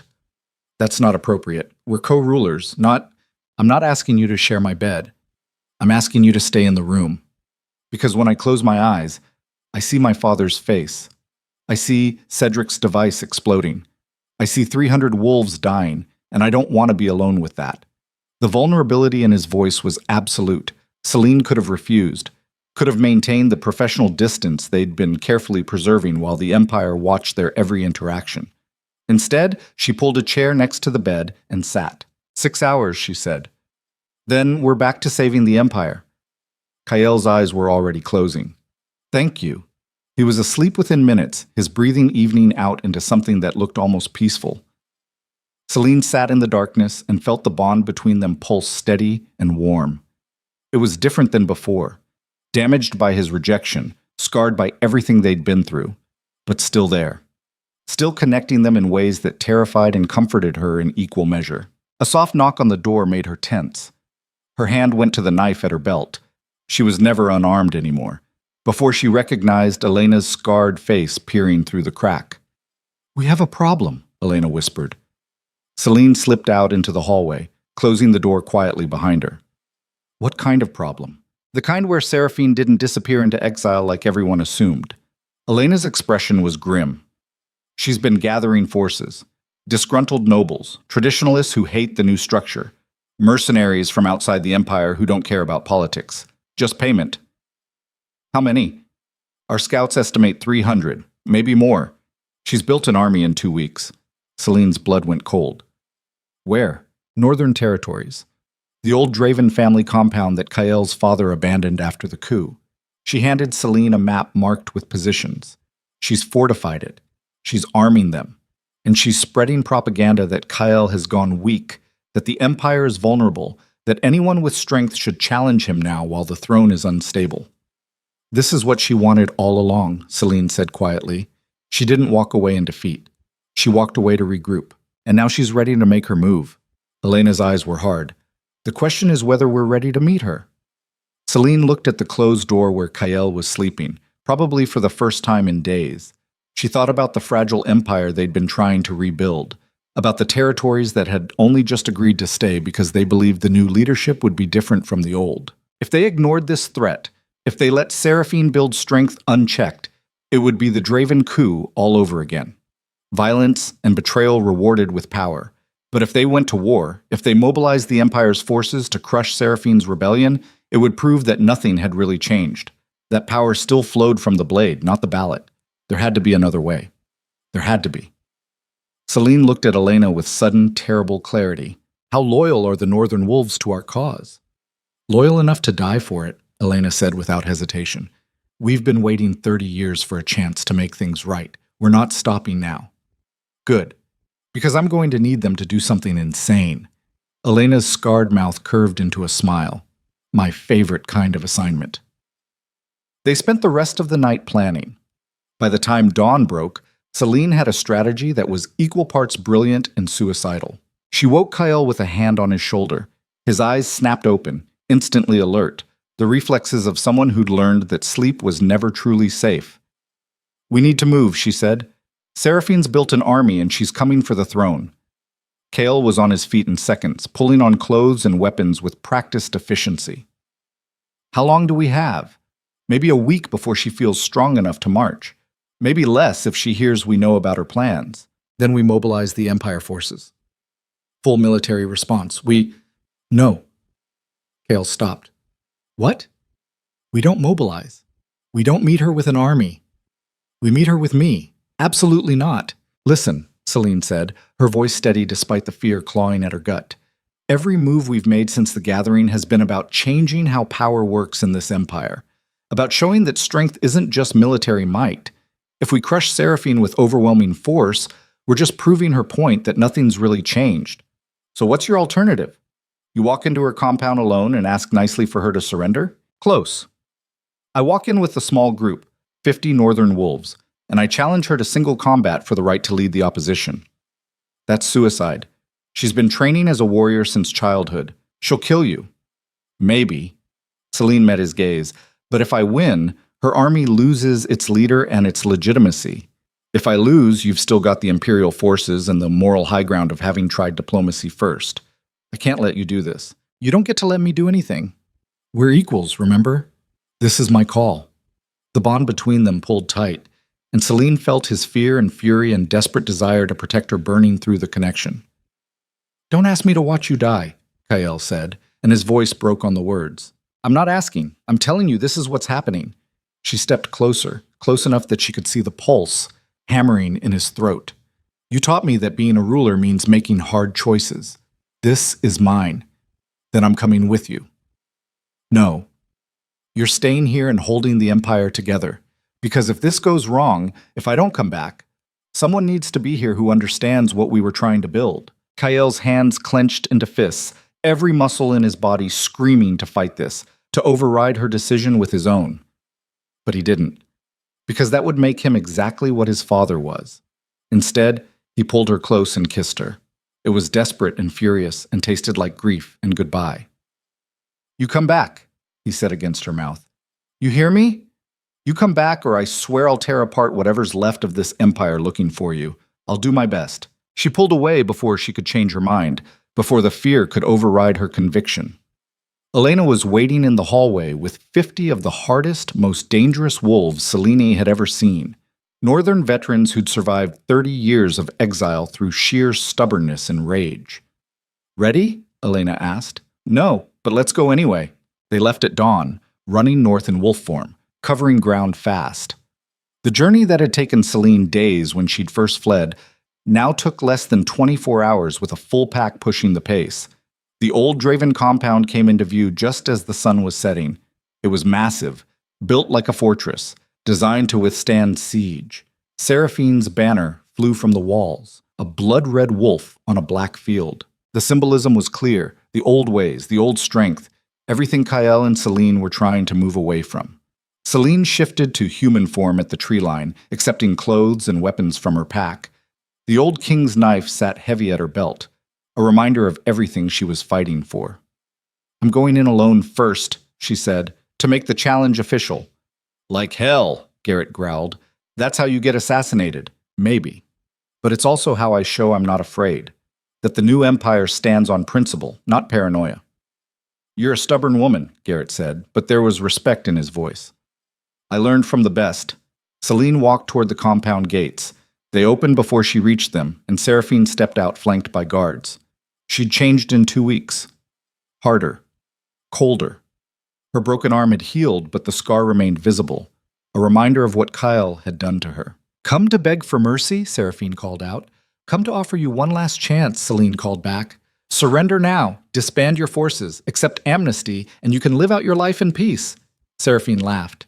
"Peace under your new empire? Under Kyle's weak leadership? I'd rather die." "That can be arranged." Celine stopped 10 feet from Seraphine, close enough to see the hatred in her eyes. Close enough to Single combat, Celine said. "You and me. Winner takes leadership of your forces. Loser doesn't walk away." Seraphine's smile was vicious. "You think you can beat me? You're the rejected Luna who spent her life following rules while I trained to break them. Guess we'll find out." The challenge hung between them, witnessed by hundreds of wolves on both sides. Seraphine could have refused, could have ordered her guards to kill Celine where she stood. Instead, she nodded. "At dawn. In the old training grounds. No interference, no mercy. See you then." Celine turned and walked back to her pack, feeling Seraphine's eyes on her back like knives. Elena met her at the tree line. "You just bet everything on a fight you might not win." "I know, that's insane." "Yeah." Celine looked at the compound, at the army that would scatter or consolidate depending on the next morning's outcome. "But it's also the only move that doesn't make us exactly what we're fighting against." That night, Celine couldn't sleep.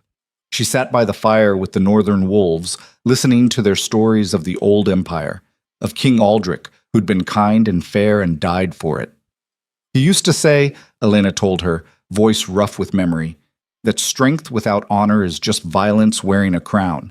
Your Kyle is learning that lesson the hard way." "Is he, though?" Celine asked. "Or is he just scared enough to listen because he knows what happens if he doesn't? Does it matter?" Elena's pale eyes reflected firelight. "Fear can teach just as well as wisdom, sometimes better." Dawn came too fast and too slow simultaneously. Celine stripped down to fighting clothes. Lightweight, minimal protection, maximum mobility. The old king's knife at her belt and nothing else. The northern wolves walked with her to the training grounds. On the other side, Seraphine's army assembled. Maybe 300 strong, all watching to see if their leader could back up her claims of strength. Seraphine entered the circle stripped down similarly, twin knives in her hands, her body showing the lean muscle of someone who'd spent a lifetime preparing for violence. The rules were simple. Fight until one of them couldn't continue. No outside interference. Death was permitted, but not required. Celine and Seraphine circled each other as the sun broke over the horizon, painting everything gold and red. "You know you can't win this," Seraphine said. "You're too soft, too sentimental." "I'm alive," Celine said. "Cedric's dead, so's your whole conspiracy. Who's soft?" They came together like colliding storms. Seraphine was fast and technical, every move precise and calculated. Celine was raw and desperate, fighting with the knowledge that losing meant everything she'd built would crumble. They traded cuts and blocks, blood starting to flow, neither gaining clear advantage. Seraphine drove her blade towards Celine's ribs.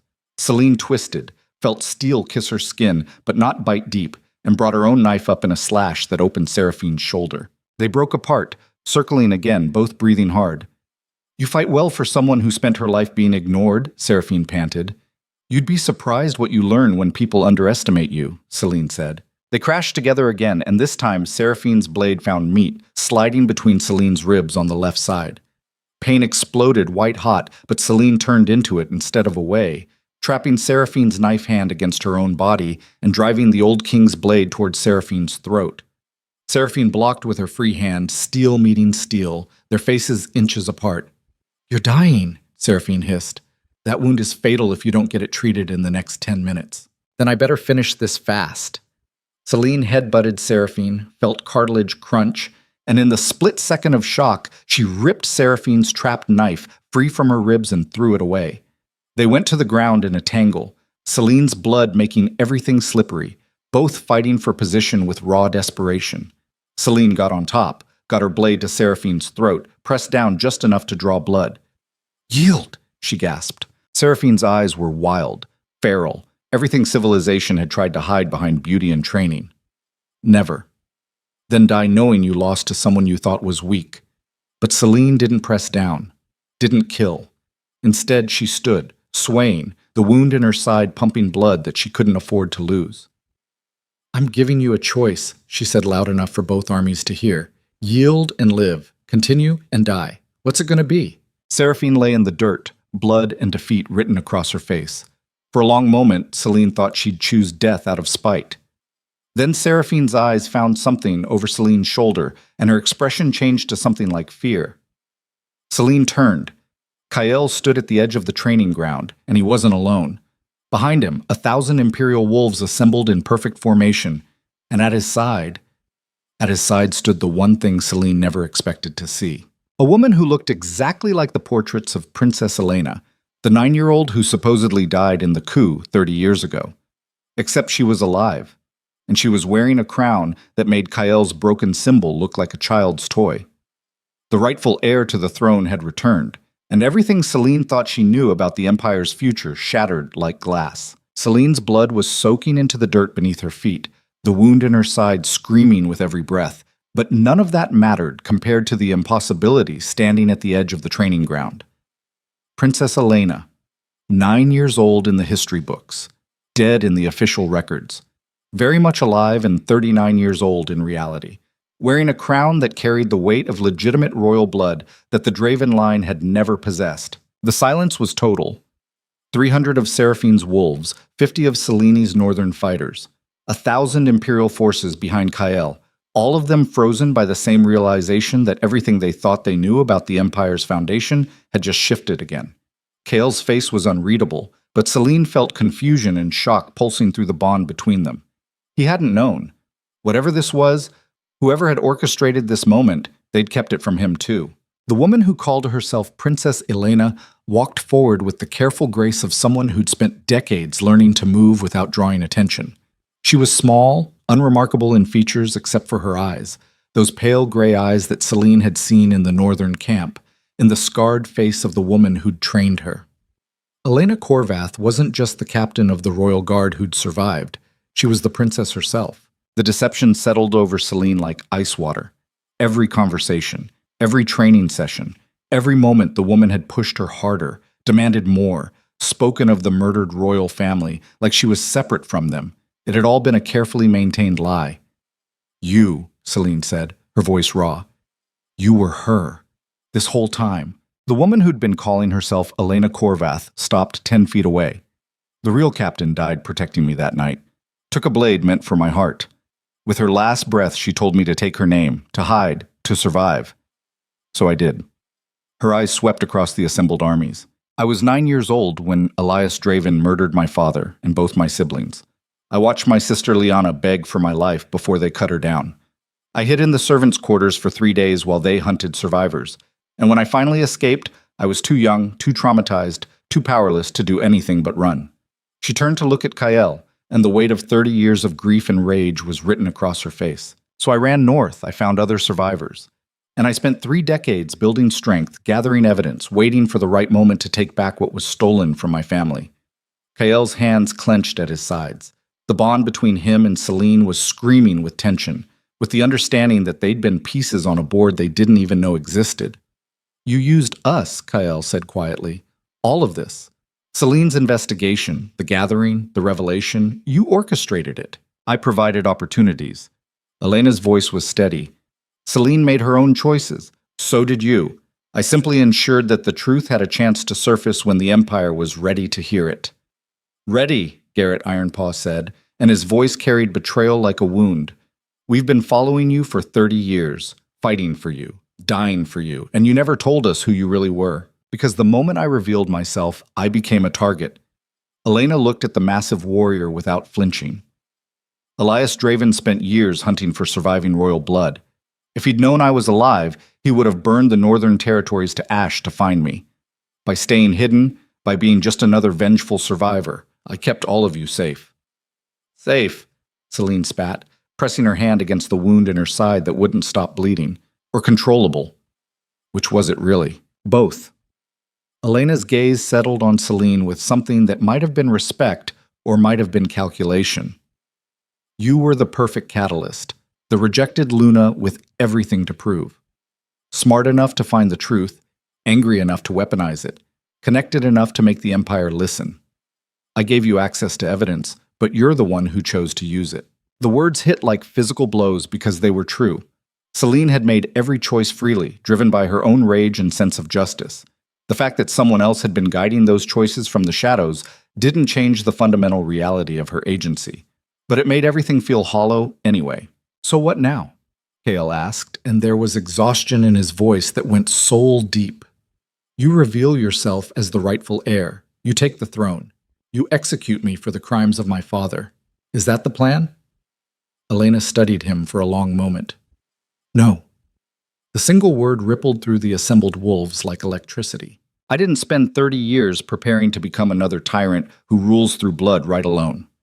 Elena's voice carried across the training ground with absolute authority. I watched what you did at the gathering, watched you break your own crown, watched you acknowledge your father's crimes, and try to build something new from the ruins. She walked closer to Kael, and the 1,000 wolves at his back tensed. You could have crushed the rebellious territories, could have held on to power through force and fear. Instead, you negotiated, you compromised, you treated your subjects like equals deserving of voice and choice. Her pale eyes held his. That's not the action of a man who deserves execution. That's the action of a king I can work with. Work with, Kael repeated slowly. Not replace. The Empire needs stability more than it needs vengeance. Elena looked around at the armies, at the wolves, watching this exchange with the intensity of people whose futures hung in the balance. I have the bloodline. You have the infrastructure and the loyalty of the Reformed Council. Celine has the respect of the old families and the moral authority of the wronged Luna. She spread her hands. So I'm proposing something that's never been done in our empire's history. A triumvirate. 3 rulers with equal authority. Royal blood, Reformed dynasty, and sacred bond, all working together to build something that doesn't collapse the moment one person dies or goes corrupt. The silence that followed was different than before. Not shock, consideration. The sound of hundreds of minds simultaneously trying to envision what that would look like. Seraphine laughed from where she still lay in the dirt, the sound bitter and broken. This is insane. 3 rulers? You'll tear each other apart within a year. Power doesn't share. It consumes. Elena looked down at her. Then we'll be the first to prove that wrong.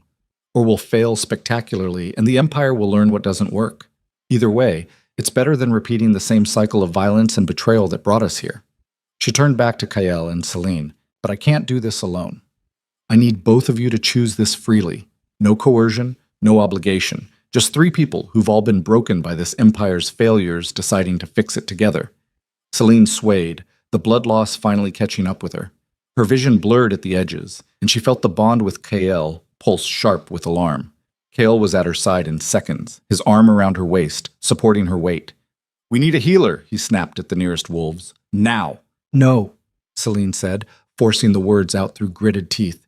Answer first. Are you willing to do this? Share power with the woman whose family your father destroyed?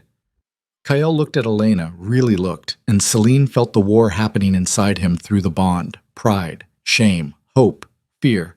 The desperate desire to be something other than his bloodline suggested was possible. Yes, he said finally. If it means building something that doesn't require murder to maintain itself, yes. He looked down at Celine. What about you? Can you stand beside me after everything I did? After I rejected you, humiliated you, forced you into exile? Celine's laugh was weak but genuine.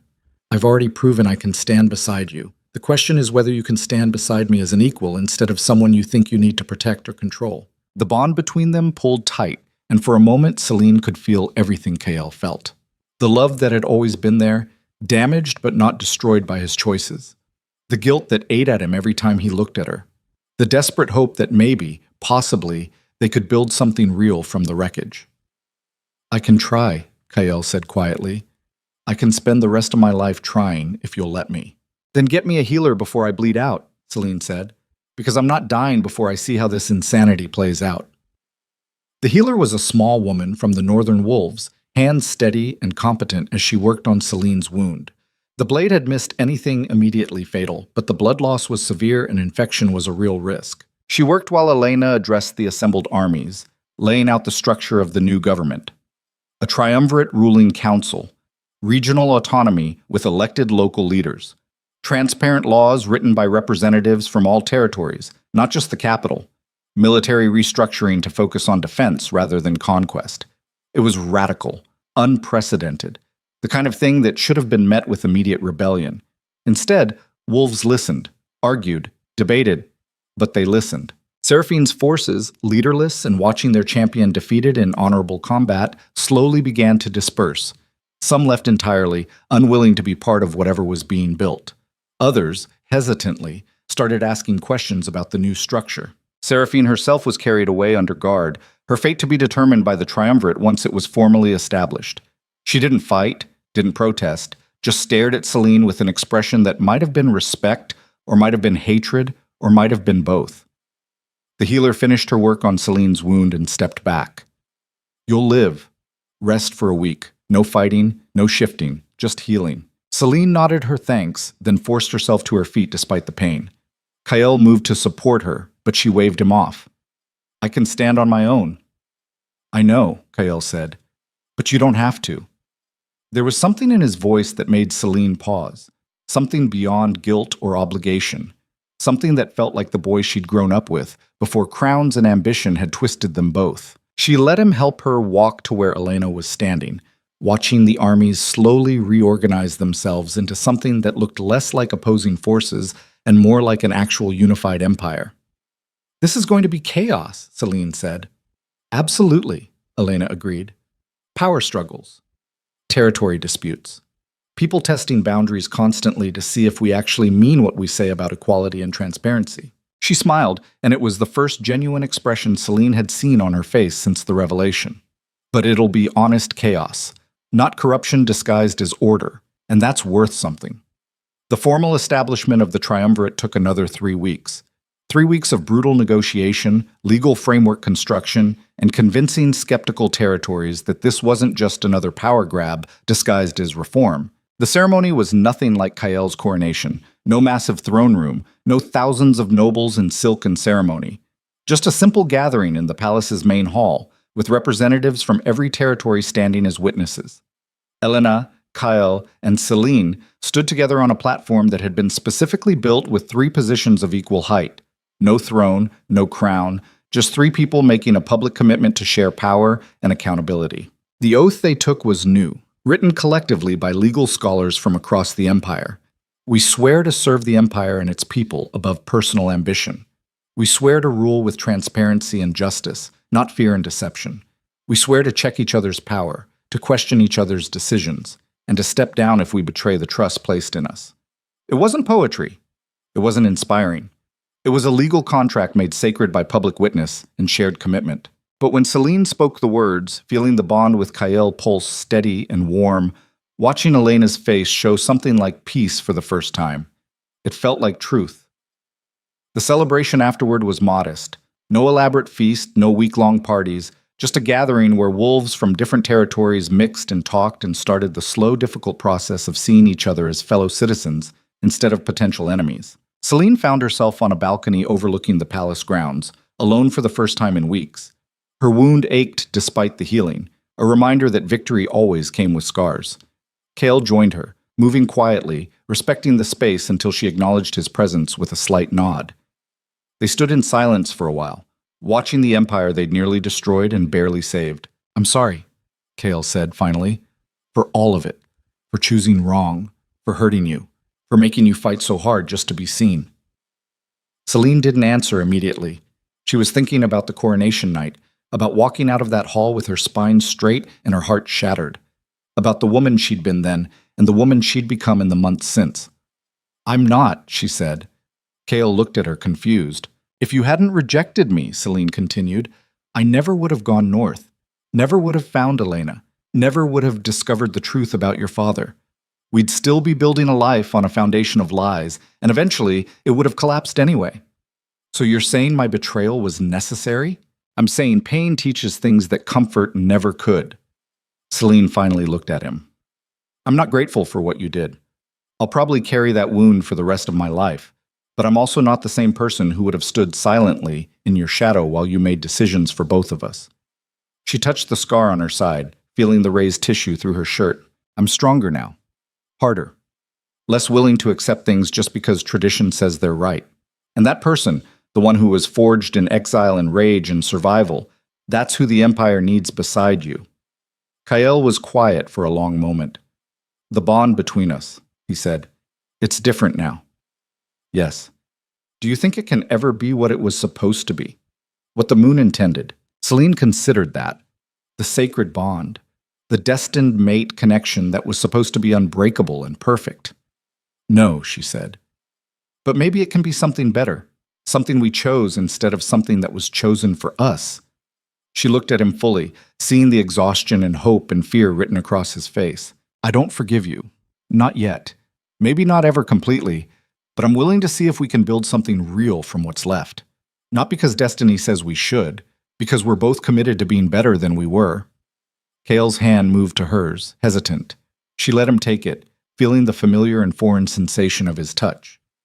That's more than I deserve. Probably. But we're not doing this based on what you deserve.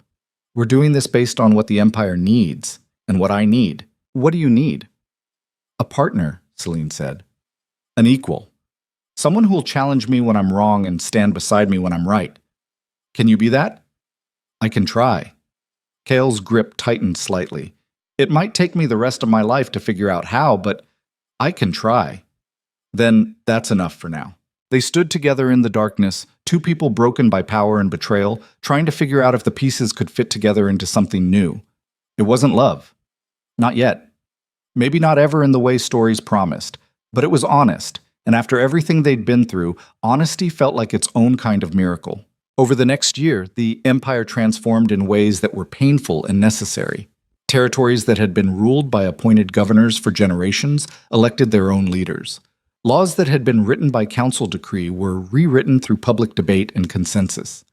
The military, bloated and aggressive under the Draven dynasty, was restructured into a smaller defensive force focused on protecting borders rather than expanding them. It was messy, chaotic. Every day brought new challenges, new disputes, new tests of whether the triumvirate could actually function as intended. Elena proved to be brilliant at strategy and long-term planning, her decades of survival having taught her to think in terms of years rather than moments. She handled territorial negotiations and diplomatic relations with other empires, using her royal bloodline to establish legitimacy that the Draven dynasty had always lacked. Kael managed the internal restructuring, working with reformed military leaders and council members to dismantle the systems his father had built while maintaining enough stability to prevent collapse. He was good at reading people, at finding compromise between competing interests, at making the hard calls when diplomacy failed. Selene became the voice of accountability. She traveled constantly between territories, listening to grievances, investigating claims of corruption, serving as the living reminder that the triumvirate's power came from the people's consent, not divine right or military might. The three of them met every evening to review decisions, challenge each other's assumptions, and ensure that no single perspective dominated policy. The arguments were frequent and fierce, but they were honest. No hidden agendas, no manipulation, just three people trying to navigate impossible complexity together. The bond between Selene and Kael evolved slowly. Some nights they barely spoke beyond business. Other nights they stayed up until dawn arguing about philosophy and justice and whether people could really change or just learn to hide their nature better. 6 months into the triumvirate, Kael found Selene in the palace library late at night, surrounded by reports from the territories. "You're pushing too hard," he said. "You've been in 4 different regions this week. You barely sleep. The work doesn't stop because I'm tired. The work doesn't stop, period. But you're no good to anyone if you collapse." Selene looked up from the documents, seeing genuine concern in his face. "Are you trying to protect me again?" "Because we've had this conversation. I'm trying to remind you that strength isn't the same as indestructibility." Kael sat across from her. "You taught me that. Now I'm teaching it back." Something in his voice made Selene pause. The careful respect. The lack of command or expectation. The offering of care without strings attached. "Thank you," she said quietly. Kael's expression shifted to surprise. For what? For learning. For changing. For not being the man who stood on that platform and chose power over me. I'm still that man. Kael's voice was heavy with self-awareness. The capacity for that choice is still in me. I just hope I'm also learning to be someone who makes different choices when the test comes again. The honesty of it struck Celine hard. He wasn't pretending to be transformed, wasn't claiming redemption, just acknowledging the ongoing work of being better than his worst impulses. "Come here," she said. Kael moved around this table. Celine stood and pulled him close, not romantically, but with the fierce affection of soldiers who'd survived the same war. "We're going to make mistakes," she said against his shoulder. "Both of us. All three of us. We're going to hurt each other and disappoint people and fail sometimes." "Probably," Kael agreed, "but we're going to do it honestly. And we're going to fix it when we can and admit it when we can't. And that's more than this empire has had in 100 years." They stood like that for a long moment, the bond between them pulsing steady and real. It wasn't the destined perfection the old stories promised. It was better. It was chosen. It was earned. The one-year anniversary of the Triumvirate's establishment was marked with a different kind of ceremony. Not celebrating their power, but honoring the people who'd been lost to get here. A memorial was erected in the palace grounds, listing every name of the royal family murdered 30 years ago. Princess Liana, Prince Corvin, King Aldrich, the real Elena Corvath who'd died protecting her princess, dozens of servants and guards and loyalists who'd been killed in the coup or the purges that followed. Elena stood before the memorial with tears on her face, finally able to publicly mourn the family she'd lost. Kael stood beside her, acknowledging his father's crimes without excuse or justification. And Celine stood on Elena's other side, representing everyone who'd suffered under the old system and fought to build something better. The gathered wolves observed a moment of silence that felt sacred in its weight. Then Elena spoke, her voice carrying across the assembly. "We cannot undo the past. We cannot bring back the murdered or erase the suffering inflicted by corrupt power. But we can acknowledge it. We can learn from it. We can build systems that make it harder for such betrayals to happen again." She looked at the memorial, at the names carved in stone. "My father used to say that the measure of a civilization wasn't its capacity for violence, but its capacity for justice. Not vengeance, not punishment, justice. The hard work of balancing mercy with accountability, tradition with progress, individual rights with collective good." Her pale eyes found the crowd. "This empire failed that test 30 years ago. We failed it again at Kael's coronation. We've been failing it in small ways every day since. But we're trying now, learning now. And that's the only way forward." The ceremony concluded with a planting, a tree for each of the murdered, roots going deep into the earth that had been watered with their blood. A living memorial that would grow and change and stand as testimony long after everyone present had turned to dust. Celine helped plant the tree for the young Princess Elena, the 9-year-old who'd been killed so the woman beside her could survive. As she patted soil around the sapling's roots, Elena knelt beside her. "She would have liked you," Elena said quietly. "My younger self. She was fierce and stubborn and believed the world could be better if people just tried hard enough." Celine sat back on her heels. Did the last 30 years kill that belief? No. Elena's smile was sad but genuine, just made it more complicated. The world can be better, but it requires people willing to pay the cost of making it so. People like you who walk away from power when it's corrupt rather than being corrupted by it. I came back, though. Yes. Elena's hand covered Celine's, weathered and scarred and strong. But you came back as yourself, not as someone twisted into a shape that served others' ambitions. That's the difference between survival and surrender. They finished planting the tree together, two women separated by decades and trauma, but connected by the choice to build instead of destroy. That evening, the Triumvirate gathered in their private council chamber for the first time in weeks. With the memorial ceremony complete, with the first year of their rule officially marked, they needed to make decisions about the next phase. Elena spread maps across the table, marking territories that were still unstable, regions that needed additional resources, areas where the new systems were thriving. "We've stabilized the core empire," she said, "but the outer territories are still fragile. They need more support, more infrastructure, more evidence that this new system actually serves them." Kael studied the maps, his expression thoughtful. "We could redirect military funding. We've cut the forces by 40%. Use those resources for roads, schools, communication networks." "That'll anger the military families," Celine said. "They've already lost influence and prestige with the restructuring. Then we make new opportunities for them." Kael looked up. Civilian Service Corps, engineering projects, disaster response, ways to serve the Empire that don't require conquest. The discussion continued for hours, the three of them challenging and building on each other's ideas. It was the work of governance stripped of glory, just hard problems and imperfect solutions, and the constant balancing of competing needs. But it was also the work of people who genuinely cared about the outcome, who saw their positions not as prizes to be hoarded, but as responsibilities to be shouldered. Near midnight, Elena called for a break. They moved to the balcony, looking out over the capital that had been built on blood and was slowly being rebuilt on something more solid. "Do you think it's working?" Elena asked. "Really working, not just holding together out of exhaustion and fear?" Celine considered that. "I think people are starting to believe it might work. That's different than it actually working, but it's necessary. You can't build without hope." Kael's hand found hers in the darkness, and she let it stay there. "The territories that tried to leave," he said, "the ones we let go with treaties instead of armies.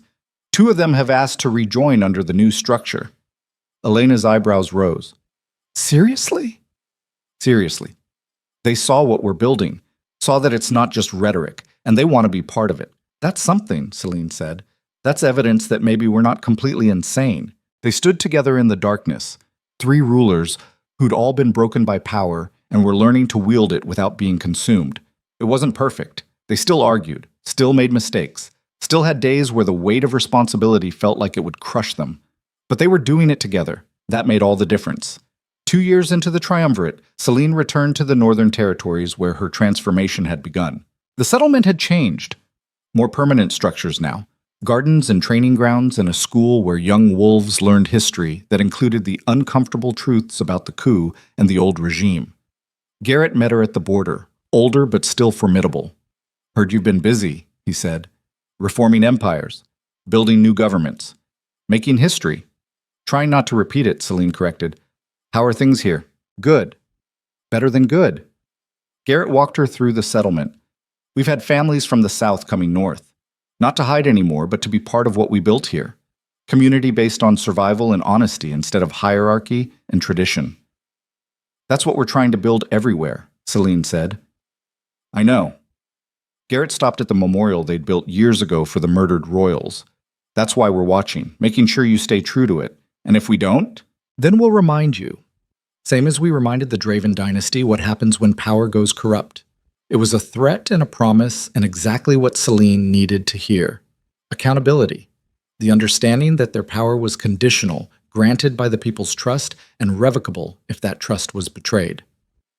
She spent a week in the north, training with the wolves who'd taught her to fight, listening to their concerns, carrying their voices back to the capital. On her last night, Elena found her by the fire. "You could have stayed here," Elena said. "After everything, you could have walked away from the triumvirate and lived quietly." "I thought about it," Celine admitted. "Still think about it sometimes when the council meetings go on for 8 hours and everyone's arguing about trade regulations. But you don't." "No. Because walking away now would be abandoning what we started. And I've already done that once. I know what it cost." Elena sat beside her, 2 women who'd both survived impossible odds through stubbornness and rage. "You've changed," Elena said. "Since that first night when you arrived half dead from running. You're harder, sharper. Is that good or bad?" "Both." Elena's pale eyes reflected firelight. "The softness you lost was the part that would have let people use you. But the core of who you are, that fierce commitment to truth and justice, that's still intact. Maybe stronger for being tested." "I hope so," Celine said, "because the Empire needs that version of me, the one who won't compromise on principles even when it's easier." They sat in comfortable silence, watching the fire burn down to embers. When Celine returned to the capital, Kael was waiting. He'd been managing a territorial dispute in the south and looked exhausted. "How bad?" Celine asked. "Manageable. 2 alpha families fighting over boundary lines that were poorly defined in the old system. We're surveying and mediating. Should be resolved in a month." He looked at her, and something in his expression made Celine pause. "What?" "I missed you." The words came out simple and honest. "When you're gone, the work feels heavier. Like I'm missing the part that reminds me why it matters." The bond between them pulsed warm, and Celine felt the truth of his words echoed in her own chest. She crossed the distance between them and kissed him. Not with the desperate passion of new love, but with the steady certainty of something built slowly over years of hard work and harder honesty. When they broke apart, Kael's eyes were bright. Does this mean? It means I'm choosing you, Celine said. Not because the bond demands it. Not because the Empire needs us to be united. Because I want to. Because you've spent 2 years proving that people can change if they're willing to do the work. She touched his face, feeling the stubble and the warmth and the solid reality of him. I love you. Not the way I would have if you'd chosen me at the coronation. This is harder, earned, scarred, but it's real. Kael pulled her close, and they stood like that for a long time. Two people who'd destroyed each other and rebuilt themselves and finally found a way to fit together that didn't require either of them to be smaller than they were. The Empire continued to evolve. 5 years into the triumvirate, the changes were undeniable. Territory-elected councils, public forums where citizens could challenge government decisions, transparent budgets and accountability measures, a military focused on defense and disaster response rather than conquest. It wasn't perfect. Corruption still existed in pockets. Some territories resented the changes. There were still people who believed the old ways were better, who whispered that strength came from dominance, not collaboration. But there was also hope, real, tangible evidence that systems could change, that power could be distributed rather than hoarded, that the cycle of violence and betrayal wasn't inevitable. On the 5-year anniversary, the triumvirate stood together before a gathering even larger than the original coronation. Representatives from every territory. Citizens who'd traveled from the furthest reaches of the empire. Even delegates from neighboring empires who'd been watching the experiment with interest and skepticism. Elena spoke first, her voice carrying the weight of 3 decades of survival. We stand here not as rulers by divine right or conquest, but as servants empowered by consent. Our authority comes from you. Our legitimacy is tested daily by whether our decisions serve the empire or our own interests. Kael spoke next, acknowledging the legacy he carried. My father built a throne on blood and lies. I inherited that throne and nearly perpetuated those lies through ignorance and arrogance. But this empire gave me a chance to be better, demanded that I be better, and I'm grateful for that gift every day. Then Celine spoke, her words carrying the fierce truth that had always defined her. 5 years ago, I walked out of a coronation because I refused to stand beside a man who chose power over principles. Today I stand beside 2 people who've proven that power and principles can coexist if you're willing to fight for it every single day. She looked at the assembled crowd. This empire belongs to all of us. Not to bloodlines or dynasties or whoever can hold a throne through force. To every wolf who chooses to be part of building something worth protecting. That's the real revolution. Not who rules, but how we all participate in that rule. The gathering erupted in voices. Not unified cheers, but the messy sound of thousands of people with different opinions and perspectives all being heard at once.